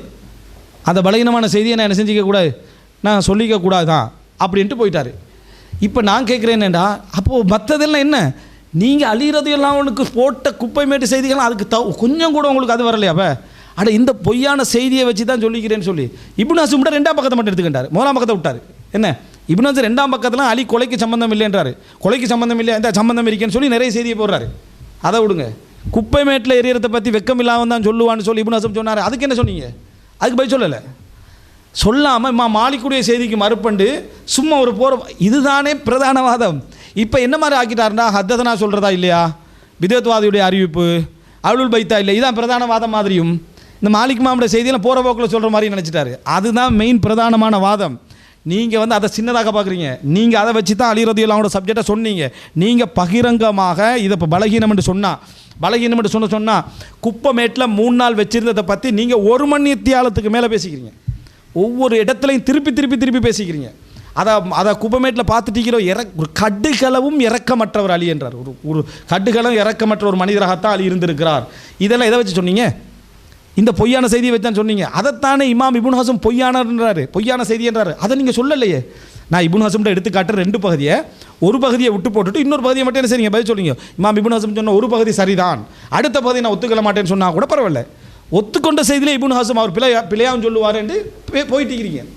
அப்போது இது எவ்வளோ பெரிய ஒரு சப்ஜெக்ட். இந்த 2 தான் மெயின் ஆதாரம். அதுக்கு பிறகு என்ன செய்கிறாருன்னு சொன்னால், அலிலாம் அந்த ஆட்சிக்கு ஆசைப்பட்டார்ன்றதுக்கு நிறைய ஆதாரம் இருக்கேன். ஆட்சிக்கு ஆசைப்பட்டார் சப்ஜெக்ட் நான் பதில் சொல்லிட்டேன், அதெல்லாம் எங்களுடைய மெயின் சப்ஜெக்ட். அப்படின்னா நீங்கள் அனைத்தும் கட்டுக்கதைன்னு சொன்னீங்க. அனைத்தும் கட்டுக்கதைன்னு சொன்னால் உங்களோட எதை பேசிட்டீங்கன்னா அந்த அனைத்தும் கட்டுக்கதைன்னா நான் பேசினேன், அவரோட எதை நான் பேசிட்டு இப்போ நான் அனைத்தும் கட்டுக்கதைன்னு சொன்னால் இருக்கிற கிதாபுல் மௌதுவாத்தை பற்றி பேசுகிறேன் அர்த்தம். இப்னுல் ஜௌஸி இட்டுக்கட்டப்பட்ட ஹதீஸ் புக் கொண்டு அதை பற்றி பேசுகிறேன் அர்த்தம். அனைத்தும் கட்டுக்கதை என்று பேசுகிறேன். நான் சொல்லிட்டு வைக்கிறேன் எதை நான் உங்களுக்கு வாதமாக வச்சு அந்த 2 கட்டுக்கதை. மற்றதுக்கெல்லாம் புகாரி முஸ்லீமில் வாரையெல்லாம் நாங்கள் உங்களே மாதிரி தட்டிட்டு தூக்கிட்டு போகிறதில்லை. அதுக்கெல்லாம் விளக்கம் சொல்லிட்டு இருக்கிறோம். சரியானதாக இருந்தால் என்ன விளக்கம், அந்த விளக்கம் சொல்லிக்கிறதே நான் உங்களுக்கு பதிவு செய்கிறேன். நீங்கள் போட்ட எல்லாத்துக்கும் பதிவு செய்கிறேன். நீங்கள் போட்டதுலேயே உங்களுக்கு எதிரான எவ்வளோ வாதங்கள் இருக்குது, அதை நான் இப்போ அடுத்த தொடரில் சொல்லுவேன். இப்போ எனக்கு என்ன பதில் சொல்லுங்கள், நான் 2ஐயும் நம்ம நிரூபிச்சிட்டோம். என்ன, மாலிக் இமாமுடைய செய்தி நீங்களே பலகீனம்னு ஏற்றுக்கொண்டீங்க. பலகீனம்னு ஏற்றுக்கொண்டதை நான் சொல்லியிருக்க. இன்னொன்று சொல்கிறாரு, ஆமாம் இப்போ இதுலேருந்து எங்களுக்கு ஒரு படிப்பினை கிடைக்கிறேன்டா, நாங்கள் பலகீனம்னு சொல்லிட்டு அதை என்ன செய்யக்கூடாது, சொல்லக்கூடாது. என்ன நீங்கள் இது வேறு என்னமோ சின்ன ஆதாரம் மாதிரி சொல்லிட்டு போகிறீங்க. நீங்கள் அதை வச்சு தானே ஒரு பேசுனீங்க. அலிரெல்லாம் குப்பை மேட்டில் இந்த உஸ்மான்லாம் எரியப்பட்டார்னு சொல்லி பேசுனீங்க. அவ்வளோ அவதூறு அலிரெல்லாமே சொன்னது அந்த அறிவிப்பு தானே. இதுக்கு தெளிவான பதில் என்ன செய்யுங்க சொல்லுங்கள். நீங்கள் மற்றதுக்கெல்லாம் புறவு போங்க. இந்த 2 அறிவிப்பு தான் எங்களுடைய வாதம். இந்த 2 முடிச்சு தான் அடுத்ததுக்கு நாங்கள் போவோம். சில கிளை வாதங்களுக்கு அப்பப்போ பதில் சொல்லுவோம், சரியா? இந்த 2 மிகப்பெரிய வாதம். அலிரெல்லாம் அவங்களுடைய அந்த அஹ்லுல் பைத் சப்ஜெக்ட் நாங்களாக எடுத்ததுனால அஹ்லுல் பைத் சப்ஜெக்ட்டுக்கு என்ன செய்வோம், நம்ம பதில் சொல்லுவோம். மற்றபடி மற்றவைகளுக்கெல்லாம் இப்போ உதாரணமாக பிதத்வாதியுடைய அறிவிப்பு இன்ஷாஅல்லாஹ் பதிவு செஞ்சு உங்களுக்கு பதில் சொல்லுவோம், சரியா? அது பிதத்வாதிய அறிவிப்பில் நீங்கள் என்ன நிலைப்பாட்டில் இருக்கிறீங்க, நாங்கள் என்ன நிலைப்பாட்டில் இருக்கிறோம். இன்றைக்கு ஒரு பகுதியை நான் வாசிப்பேன். பிதத்வாதிய அறிவிப்பில் ஒரு பகுதிக்கு நான் உங்களுக்கு பதில் சொல்லுவேன். 10 அவருக்கு மேலே உங்களுக்கு பிதத்வாதிய அறிவிப்பு சப்ஜெக்டில் உங்களுக்கு பதில் சொல்லலாம். எங்களுக்கு அவ்வளோ அழகான வாதங்கள்லாம் இங்கே. நீங்கள் பிதத்வாதிய அறிவிப்பு சம்பந்தம் நீங்கள் வாசிக்கிறதே தலைகீழ் வாசிப்பு. அதில் அதாவது சம்பந்தம் பிதத்வாதியுடைய அறிவிப்பை ஏற்றுக்கொள்ளலாமா இல்லையாண்ட வாதத்தெல்லாம் கொண்டு வந்து எதுக்கு பதில் சொல்லிட்டு இருக்கிறாருன்னா, பிதத்வாதியுடைய வாதத்தை ஏற்றுக்கொள்ள முடியும் என்று சொன்ன அறிஞர்கள் பிதத்துக்கு ஒத்த அறிவிப்பை ஏற்றுக்கொள்ளக்கூடாதுன்னு சொல்லிக்கிறாங்களே, அதுக்கு ஆதாரமாக காட்டிட்டு அறிஞர்களுக்கு மத்தியில் 4-5 கருத்து முறைப்பாடு இருக்கு. ஒன்று, பிதத்வாதுடைய அறிவிப்புகளை ஏற்றுக்கொள்ளலாமா இல்லையாண்டது. ஏற்றுக்கொள்ளக்கூடாதுன்னா மொத்தமாக மறுத்துருவாங்க. எங்கிற பிரச்சனை உங்களோட பிரச்சனை அதல்ல. ஏற்றுக்கொள்ளலாம்ன்ற கருத்தில் நாங்கள் இருக்கிறோம். ஏற்றுக்கொள்ளலாம்ன்றதில் பிதத்துக்கு ஒத்ததை ஏற்றுக்கொள்ளலாமா இல்லைன்றதான் பிரச்சனை. அதுக்கு அதை கொண்டு ஆதாரம் காட்டிட்டு வாசிக்கிற அப்போ நிலைமைகளை பாருங்கள். அதனால் அதுக்கெல்லாம் அழகான முறையில் பதில் சொல்லலாம். நீங்கள் வந்து 2 அறிவிப்பு சயீத் இப்னு முஸையிபுடைய அறிவிப்பு நிற்கிது உங்களுக்கு பதில் இல்லை. மாலிக்கிட்ட பலகீனம் ஏற்றுக்கிட்டீங்க. நீங்கள் ஆரம்பத்தில் நானும் பலகீனம் என்று சொல்லிக்கித்தானே சொல்லக்கூடாது. நீங்கள் பலகீனம் என்று சொல்லிட்டு எத்தனையோ வகையில் நிரூபிக்க ட்ரை பண்ணீங்க. அதை சரியா, அது குடும்பத்துடைய அறிவிப்பு, அதை ஏற்றுக்கொள்ள முடியும். அதுக்கு நான் உங்களுக்கு தராவியுடைய செய்தியை கொண்டு போட்டேன். உமரோட காலத்தில் 23 ரக்காத் தராவி தொழிற்சொல்லி யஹ்யா பின் சயீத் அல் அன்சாரி அறிவிக்கிறார். அப்போ அவர் 70க்கு முன்னால் பிறந்தவர். அதுக்கே மௌலை பிஜே சொல்கிறாருன்னா அவரோட காலத்தில் இவர் பிறக்கவே இல்லை, அவரோட காலத்தில் பிறந்தவராக இருந்தாலும் கண்டவர் தான் அறிவிக்க முடியும் என்று தராவிக்கு சொன்னார். அதுவும் மாலிக் இமாமுடைய செய்தி தான். சரியா, அதுக்கு என்ன பதிலண்டு கேட்டேன். முஸன்னஃப் பின் அபி ஷைபால வருது. அதனால் இப்போ அதுக்கு வேறு வழியெல்லாம் ஏற்றுக்கிட்டீங்க. இப்போ ஏற்றுக்கிட்டீங்கன்னா இதை வச்சு நீங்கள் சொன்ன அவதூறுகளுக்கெல்லாம் தௌபா செஞ்சு பகிரங்கமாக பேசுங்க. நீங்கள் சொல்லிங்கண்ணே, நீங்கள் ஏற்றுக்கண்ணே, நான் இதெல்லாம் சொல்லிக்க கூடாது விளங்கிட்டா, அது 2 நிமிஷத்தில் நான் பேசிட்டு போவேண்ணா. நீங்கள் பேசினது ஒரு நல்ல மகானுக்கு, ரசூல் ஸல்லல்லாஹு அலைஹி வஸல்லம் அவருடைய சிறிய வயசிலிருந்து அவரோட குடும்பத்தில் ஒத்தருமே ஆதரவளிக்காத நேரத்தில் குடும்ப ஆதரவில் நின்றவர் அலி ரலியல்லாஹு அன்ஹு. அவரோட குடும்பத்தை நீங்கள் எடுங்க. அபூ தாலிப் காஃபிரா இருந்து சப்போர்ட் பண்ணார், அவரோட மகன் முஸ்லீமாக இருந்து சப்போர்ட் பண்ணார். ரைட்டா, அலி ரலியல்லாஹு அன்ஹு குடும்பத்துடைய சப்போர்ட்டில் அலி ரலியல்லாஹு வலதும் இடதுமாக நின்றவர். ஜௌஃபர் இப்னு அபி தாலிப் கூட என்ன செஞ்சிட்டார், அவர் அண்ணன் இருந்து கூட அவர் எங்கே போயிட்டார், அபிசீனியாவுக்கு ஹிஜ்ரத் போயிட்டார். ஆனால் ரசூலுல்லாஹ்வுக்கு பக்கத்தில் இருந்த யார், அதாவது அலி ரலியல்லாஹு அன்ஹு அவர்கள். அலி ரலியல்லாஹுவோட தியாகம் வந்து எந்த அளவு கண்டா, சின்ன வயசுலேருந்து மௌத்து வரைக்கும் இருந்தவர். தனது குடும்பத்தவர் வந்து மார்க்க பிரச்சாரத்துக்கு துணையாக இருக்கலாட்டி அல்லாஹ் தஆலா கடுமையாக கண்டிச்சான். எல்லா காபிர்களுக்கும் வசனம் இறங்காமல் அபூ லஹபுக்கு இறங்குதே. எல்லா காபிரும் தான் ரசூலுல்லாஹ்வை எதிர்த்தாங்க, அபூ லஹபுக்கே இறங்கிச்சு. அவர் சொந்தக்காரன், நீ வந்து பொய்க்கே சப்போர்ட் பண்ணுவான். சொந்தக்காரன் பொய்க்கே சப்போர்ட் பண்ணுவான். அப்போ உண்மையாக இருந்தால் நீ எவ்வளோ சப்போர்ட் பண்ணிக்கணும், எண்டத்துக்கு இறங்கிச்சு. அப்படின்னு அஹ்லுல் பைத்துக்கு அதான் சிறப்பு. தண்ட மகளை முடிச்சு கொடுக்கறது. இன்ன ஃபாத்திமத்தை பத்அத்தும் மின்னி, ஃபாத்திமா என்ற ஈர சதையில் ரத்தத்தை அந்த உடம்பு சதையில் உண்டுன்னாங்க. அதுக்கு முடிச்சு கொடுக்கறதுக்கு அலி ரலியல்லாஹு விரும்பினாங்க. அப்படிப்பட்டவரை நீங்கள் வேஷதாரி என்று, நடிக்கிறவர் என்று, கருணையற்றவர் என்று, இரக்கம் இல்லாதவர் என்று சொல்லி இப்படி சொல்லிட்டு மூத்த மாலிக்கில் வர அறிவிப்பு அதை நம்ம ஏற்றுக்கொள்கிறோம்னா அது என்ன இருக்கிறது? இது உங்கள்கிட்ட வந்து என்ன அந்த ஈமானிய உணர்வும் அந்த அந்த அந்த வேகமும் இருக்கிறத காட்டுதா? இது நீங்கள் பப்ளிக்காக ஏற்றுக்குங்க. இதை பப்ளிக்காக தெளிவாக சொல்லி சொன்ன வசனங்கள் எல்லாம் போட்டு இந்த அத்தனையுமே என்ன மிகப்பெரிய மோசமான வார்த்தைகள், நான் பேசிக்க கூடாது, நான் தௌபா செய்கிறேன், அநியாயமாக ஒரு சிந்தனை என்ன செஞ்சுட்டேன், விதைச்சிட்டேன் அப்படின்னு சொல்லுங்கள். அதை சும்மா ஒரு போகிற போக்கில் என்ன ஒரு சலாம் சொல்லிட்டு போகிற மாதிரி என்ன செய்றீங்க, நீங்கள் போகிறீங்க. இது ஏற்றுக்கொள்ளவே முடியாத ஒரு சப்ஜெக்ட். இதுதான் இதுவரைக்கும் நடந்த வாத பிரதிவாதங்களுடைய என்ன சுருக்கம். மொத்த சுருக்கத்தை நான் இதில் என்ன செஞ்சுக்கிறேன் சொல்லி சின்ன சில விஷயங்களை தவிர நான் சொல்லிக்கிறேன். நான் பதில் சொல்லாத கேள்விகள் இருக்குன்னு சொல்லக்கூடியவர்கள் எல்லாம் அது இதை சொல்லி முடிச்சுக்கிறேன். இப்போ இந்த சம்மந்தமே இல்லாமல் தான் மௌலை பிஜே வச்சுருக்காரு. அப்போ அவருடைய மாணவர்களில் சம்மந்தம் உள்ள வாதம் வைப்பாங்களா? வைக்க வாய்ப்பு குறவு. சரியா, அதில் வைக்கக்கூடிய ஒரு சிலர் அமைதியாகிறாங்க நடுநிலையா, அந்த அவங்களுக்கு பாராட்டுகள் வணங்கிட்டா ஜஸாகுமுல்லாஹு ஹைர். சிலர் வந்து என்ன செய்கிறாங்க தெரியுமா, இந்த ஹத்ததனா கால அதுக்கு இப்போ இதே ஒரு கிளாஸ் ஒன்று இதை தூக்கி போடுவார். அதில் என்னென்னா இப்னு மஸ்ஊத் வந்து ஹத்ததனான்னு சொல்லியிருக்கிறார், ரசூலுல்லாஹ் சொன்னால் எனக்கு ரசூலுல்லாஹ் அறிவித்தார்னு சொல்லியிருக்கிறார். இப்னு உமர் ஹத்ததனான்னு சொல்லியிருக்கிறார், ரசூலுல்லாஹ் எனக்கு சொன்னார்னு சொல்லியிருக்கிறார். அதே போல் அனசுல்லாஹ் எனக்கு சொன்னார்னு சொல்லியிருக்கிறார். சஹாபாக்களை பின்பற்றுகிறேன்னு சொல்லிட்டு இதை பின்பற்றுறாங்க இல்லையா? வாதத்துக்கும் வார்த்தைக்கும் ஏதாவது சம்பந்தம் இருக்குதா? ஒரு சம்பந்தம் இல்லை. விளங்கிட்டா? அது இமாம் புகாரி எடுத்து காட்டினது ஹத்ததனான்ற வார்த்தைக்குரிய அர்த்தம் என்ன இடத்துக்கு, ஒரு ஆள்கிட்ட அறிவிப்புக்கு ஹத்ததனான்னு சொல்லலாம்ன்றதுக்கு. நீங்கள் ரசூலுல்லாஹ் வழியாக கால அந்நபி ரசூலுல்லாஹ் சொன்னார்ன்னு இப்னு மஸ்ஊத் சொல்லிக்கிறாரு, எனக்கு சொன்னார்னு சொல்லாமல். இப்னு உமரும் சொல்லிக்கிறார் எனக்கு சொன்னார்ண்டு, அனசுல்லாஹ் எனக்கு சொன்னார்னு சொல்லிக்கிறாங்க. அது அவ்வளோ செய்திகள் இருக்குது, 10க்கு மேற்பட்ட செய்திகள் இருக்குது. அதுக்கு மௌலவி பிஜே அதை எடுத்துக்காட்டவே இல்லை. மௌலவி பிஜே எடுத்துக்காட்டினதே முதல் பிழை. அதை ரெண்டாவது அவர் அதுக்கு எடுத்து காட்டல, இவங்க அதுக்கு சம்மந்தம் இல்லாத இவங்க எடுத்து காட்டுக்கு நிற்கிறாங்க. சரியா, அதனால் அதுக்கும் சம்மந்தமே இல்லை. வாதங்களை கொஞ்சம் என்ன செய்யணும், விளங்கி பேசணும். அதனால் இதை நான் சுருக்கம் சொல்லிக்கிறேன். இந்த 2 அறிவிப்பு தான் எங்களோட இது. மற்ற அறிவிப்புகளை பொறுத்த வரைக்கும் சஹீஹாக இருந்தேன்னா நாங்கள் அதை எப்படி புரிஞ்சுக்கொள்ளணும்னு நான் விளங்கப்படுத்திக்கிறேன். ஒன்று சஹீஹாக இருந்தால் அதை எப்படி விளங்கணும் விளங்கி, இது வந்து அவதூறு சொல்லக்கூடிய செய்தின்னு விளங்கப்படுத்தேன். கடைசி இன்னொரு செய்தி, இன்னொன்று என்னென்னா இன்னொரு வாதம் வச்சோம், இது ஷியாக்களுக்கு சிம்ம சொப்பனமான செய்தியாம் இந்த 2. அதனால தான் என்னது நாங்கள் வந்து என்ன ஷியா, அது சாஃப்ட் ஷியா விளங்கிட்டா, நாங்கள் வந்து சாஃப்ட் ஷியான்றாரு விளங்கிட்டா. என்ன கவலைண்டா நம்ம சாஃப்ட் ஷியான்றான் மௌலவி பிஜே. சூப்பர் முஸ்லீம் பாட்டிக்குதே அவங்க நம்மளே பார்த்துறேன்னு சொன்னா என்னது சாஃப்ட் நாசிபி, அதாவது மிதமான அலிரலியின் எதிர்ப்பாளர்கள் அவங்க எங்களுக்கு பதில். இவர் மிதமான அலிரதியில் ஆதரவாளர்கள், ஷியா ஆதரவாளர்கள் அப்படின்னு. அதான் அஹ்லு சுன்னான்றதுக்கான ஆதாரம். நடுநிலையாக இருக்கிற பாட்டிக்கு ரெண்டு சைட்லேயும் என்ன செய்யும் அந்த விமர்சனம் மட்டும் வருமே. அதுதான் இது பெரிய ஒரு ஆதாரம் எடுத்து நம்ம புரிஞ்சுக்கொள்ளணும். இதில் என்னென்னா மௌலை பிஜே தான் ஷியாக்களுக்கு ஆதரவாக செயல்படுகிறார் என்று 11ஆம் பாகம் போட்டோம். ஏன் தெரியுமா? உஸ்மான் ரலியல்லாஹு வெட்டி கொண்டு குப்பையில் வீசுறது ஷியாக்களுக்கு அவ்வளோ சந்தோஷம்.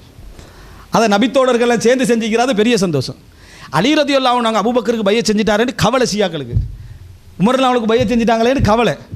உஸ்மான் ரலியல்லாஹு அவங்களுக்கு பைய செஞ்சுட்டு போட்டாருன்னு செய்தி வருதே பின்னால், அது சந்தோஷம். அது தக்கியான்ட்டான். அபூபக்கர் உமருக்கு பைய செஞ்சு அதை தக்கியால் பைய செஞ்சுட்டாங்க. இது நமக்கு சந்தோஷப்படுற மாதிரியே இந்த அறிவிப்பு ஈஜியாக சொல்கிறார் பயான்லையே. ஷியாக்கள் என்னது இதை தெளிவாக சொல்லியிருக்கிறார்கள். இவர்கள் ஷியாக்களுடைய செய்தியை பரப்பி இருந்தால் கூட இந்த உண்மை வந்திருக்கும்ன்றார் அவரே. அப்போ ஷியா மிஷன் இப்போ யார்? உஸ்மான் ரலியல்லாஹு விமர்சிச்சுட்டு இந்த முதல்ல யார்? 72 கூட்டத்தில் மௌலை பிஜே தான். ஷியாக்களோட அத்தனை வாதங்களை எடுத்து வச்சுக்கிட்டு மௌலை பிஜே தான். சரியா? ஷியாக்களுடைய டோட்டல் வாதங்களை எடுத்து வச்சுருந்தது. சரியா? இப்போ அப்படி இப்பையும் உஸ்மான் ரலியல்லாஹு விமர்சிக்க தான் செய்கிறாரு. அதை ஆட்சியை நாசமாக்கினார் உஸ்மான் ரலியல்லாஹு. இப்போ அலியும் சேர்ந்து நாசமாக்கினாருன்னு அதை முழுசாக விமர்சிச்சிக்க. ஸோ நீங்கள் வச்சிக்கிறது ஷியாக்களுக்கு சார்பான செய்தி என்னத்தையும் 11ஆம் பாகத்தில் என்ன செஞ்சுக்கிறோம் வச்சுக்கிறோம். சுருக்கமாக இந்த வாதங்களை மிக முக்கியமாக 4-5 பகுதிகள். சயீத் இப்னு முஸையிபுடைய செய்தி என்ன பதில், அதான் பிரதான வாதம். ரெண்டாவது அதுக்குரிய வாதங்கள் எங்களோட தொக்கு நிற்கிது 10வது.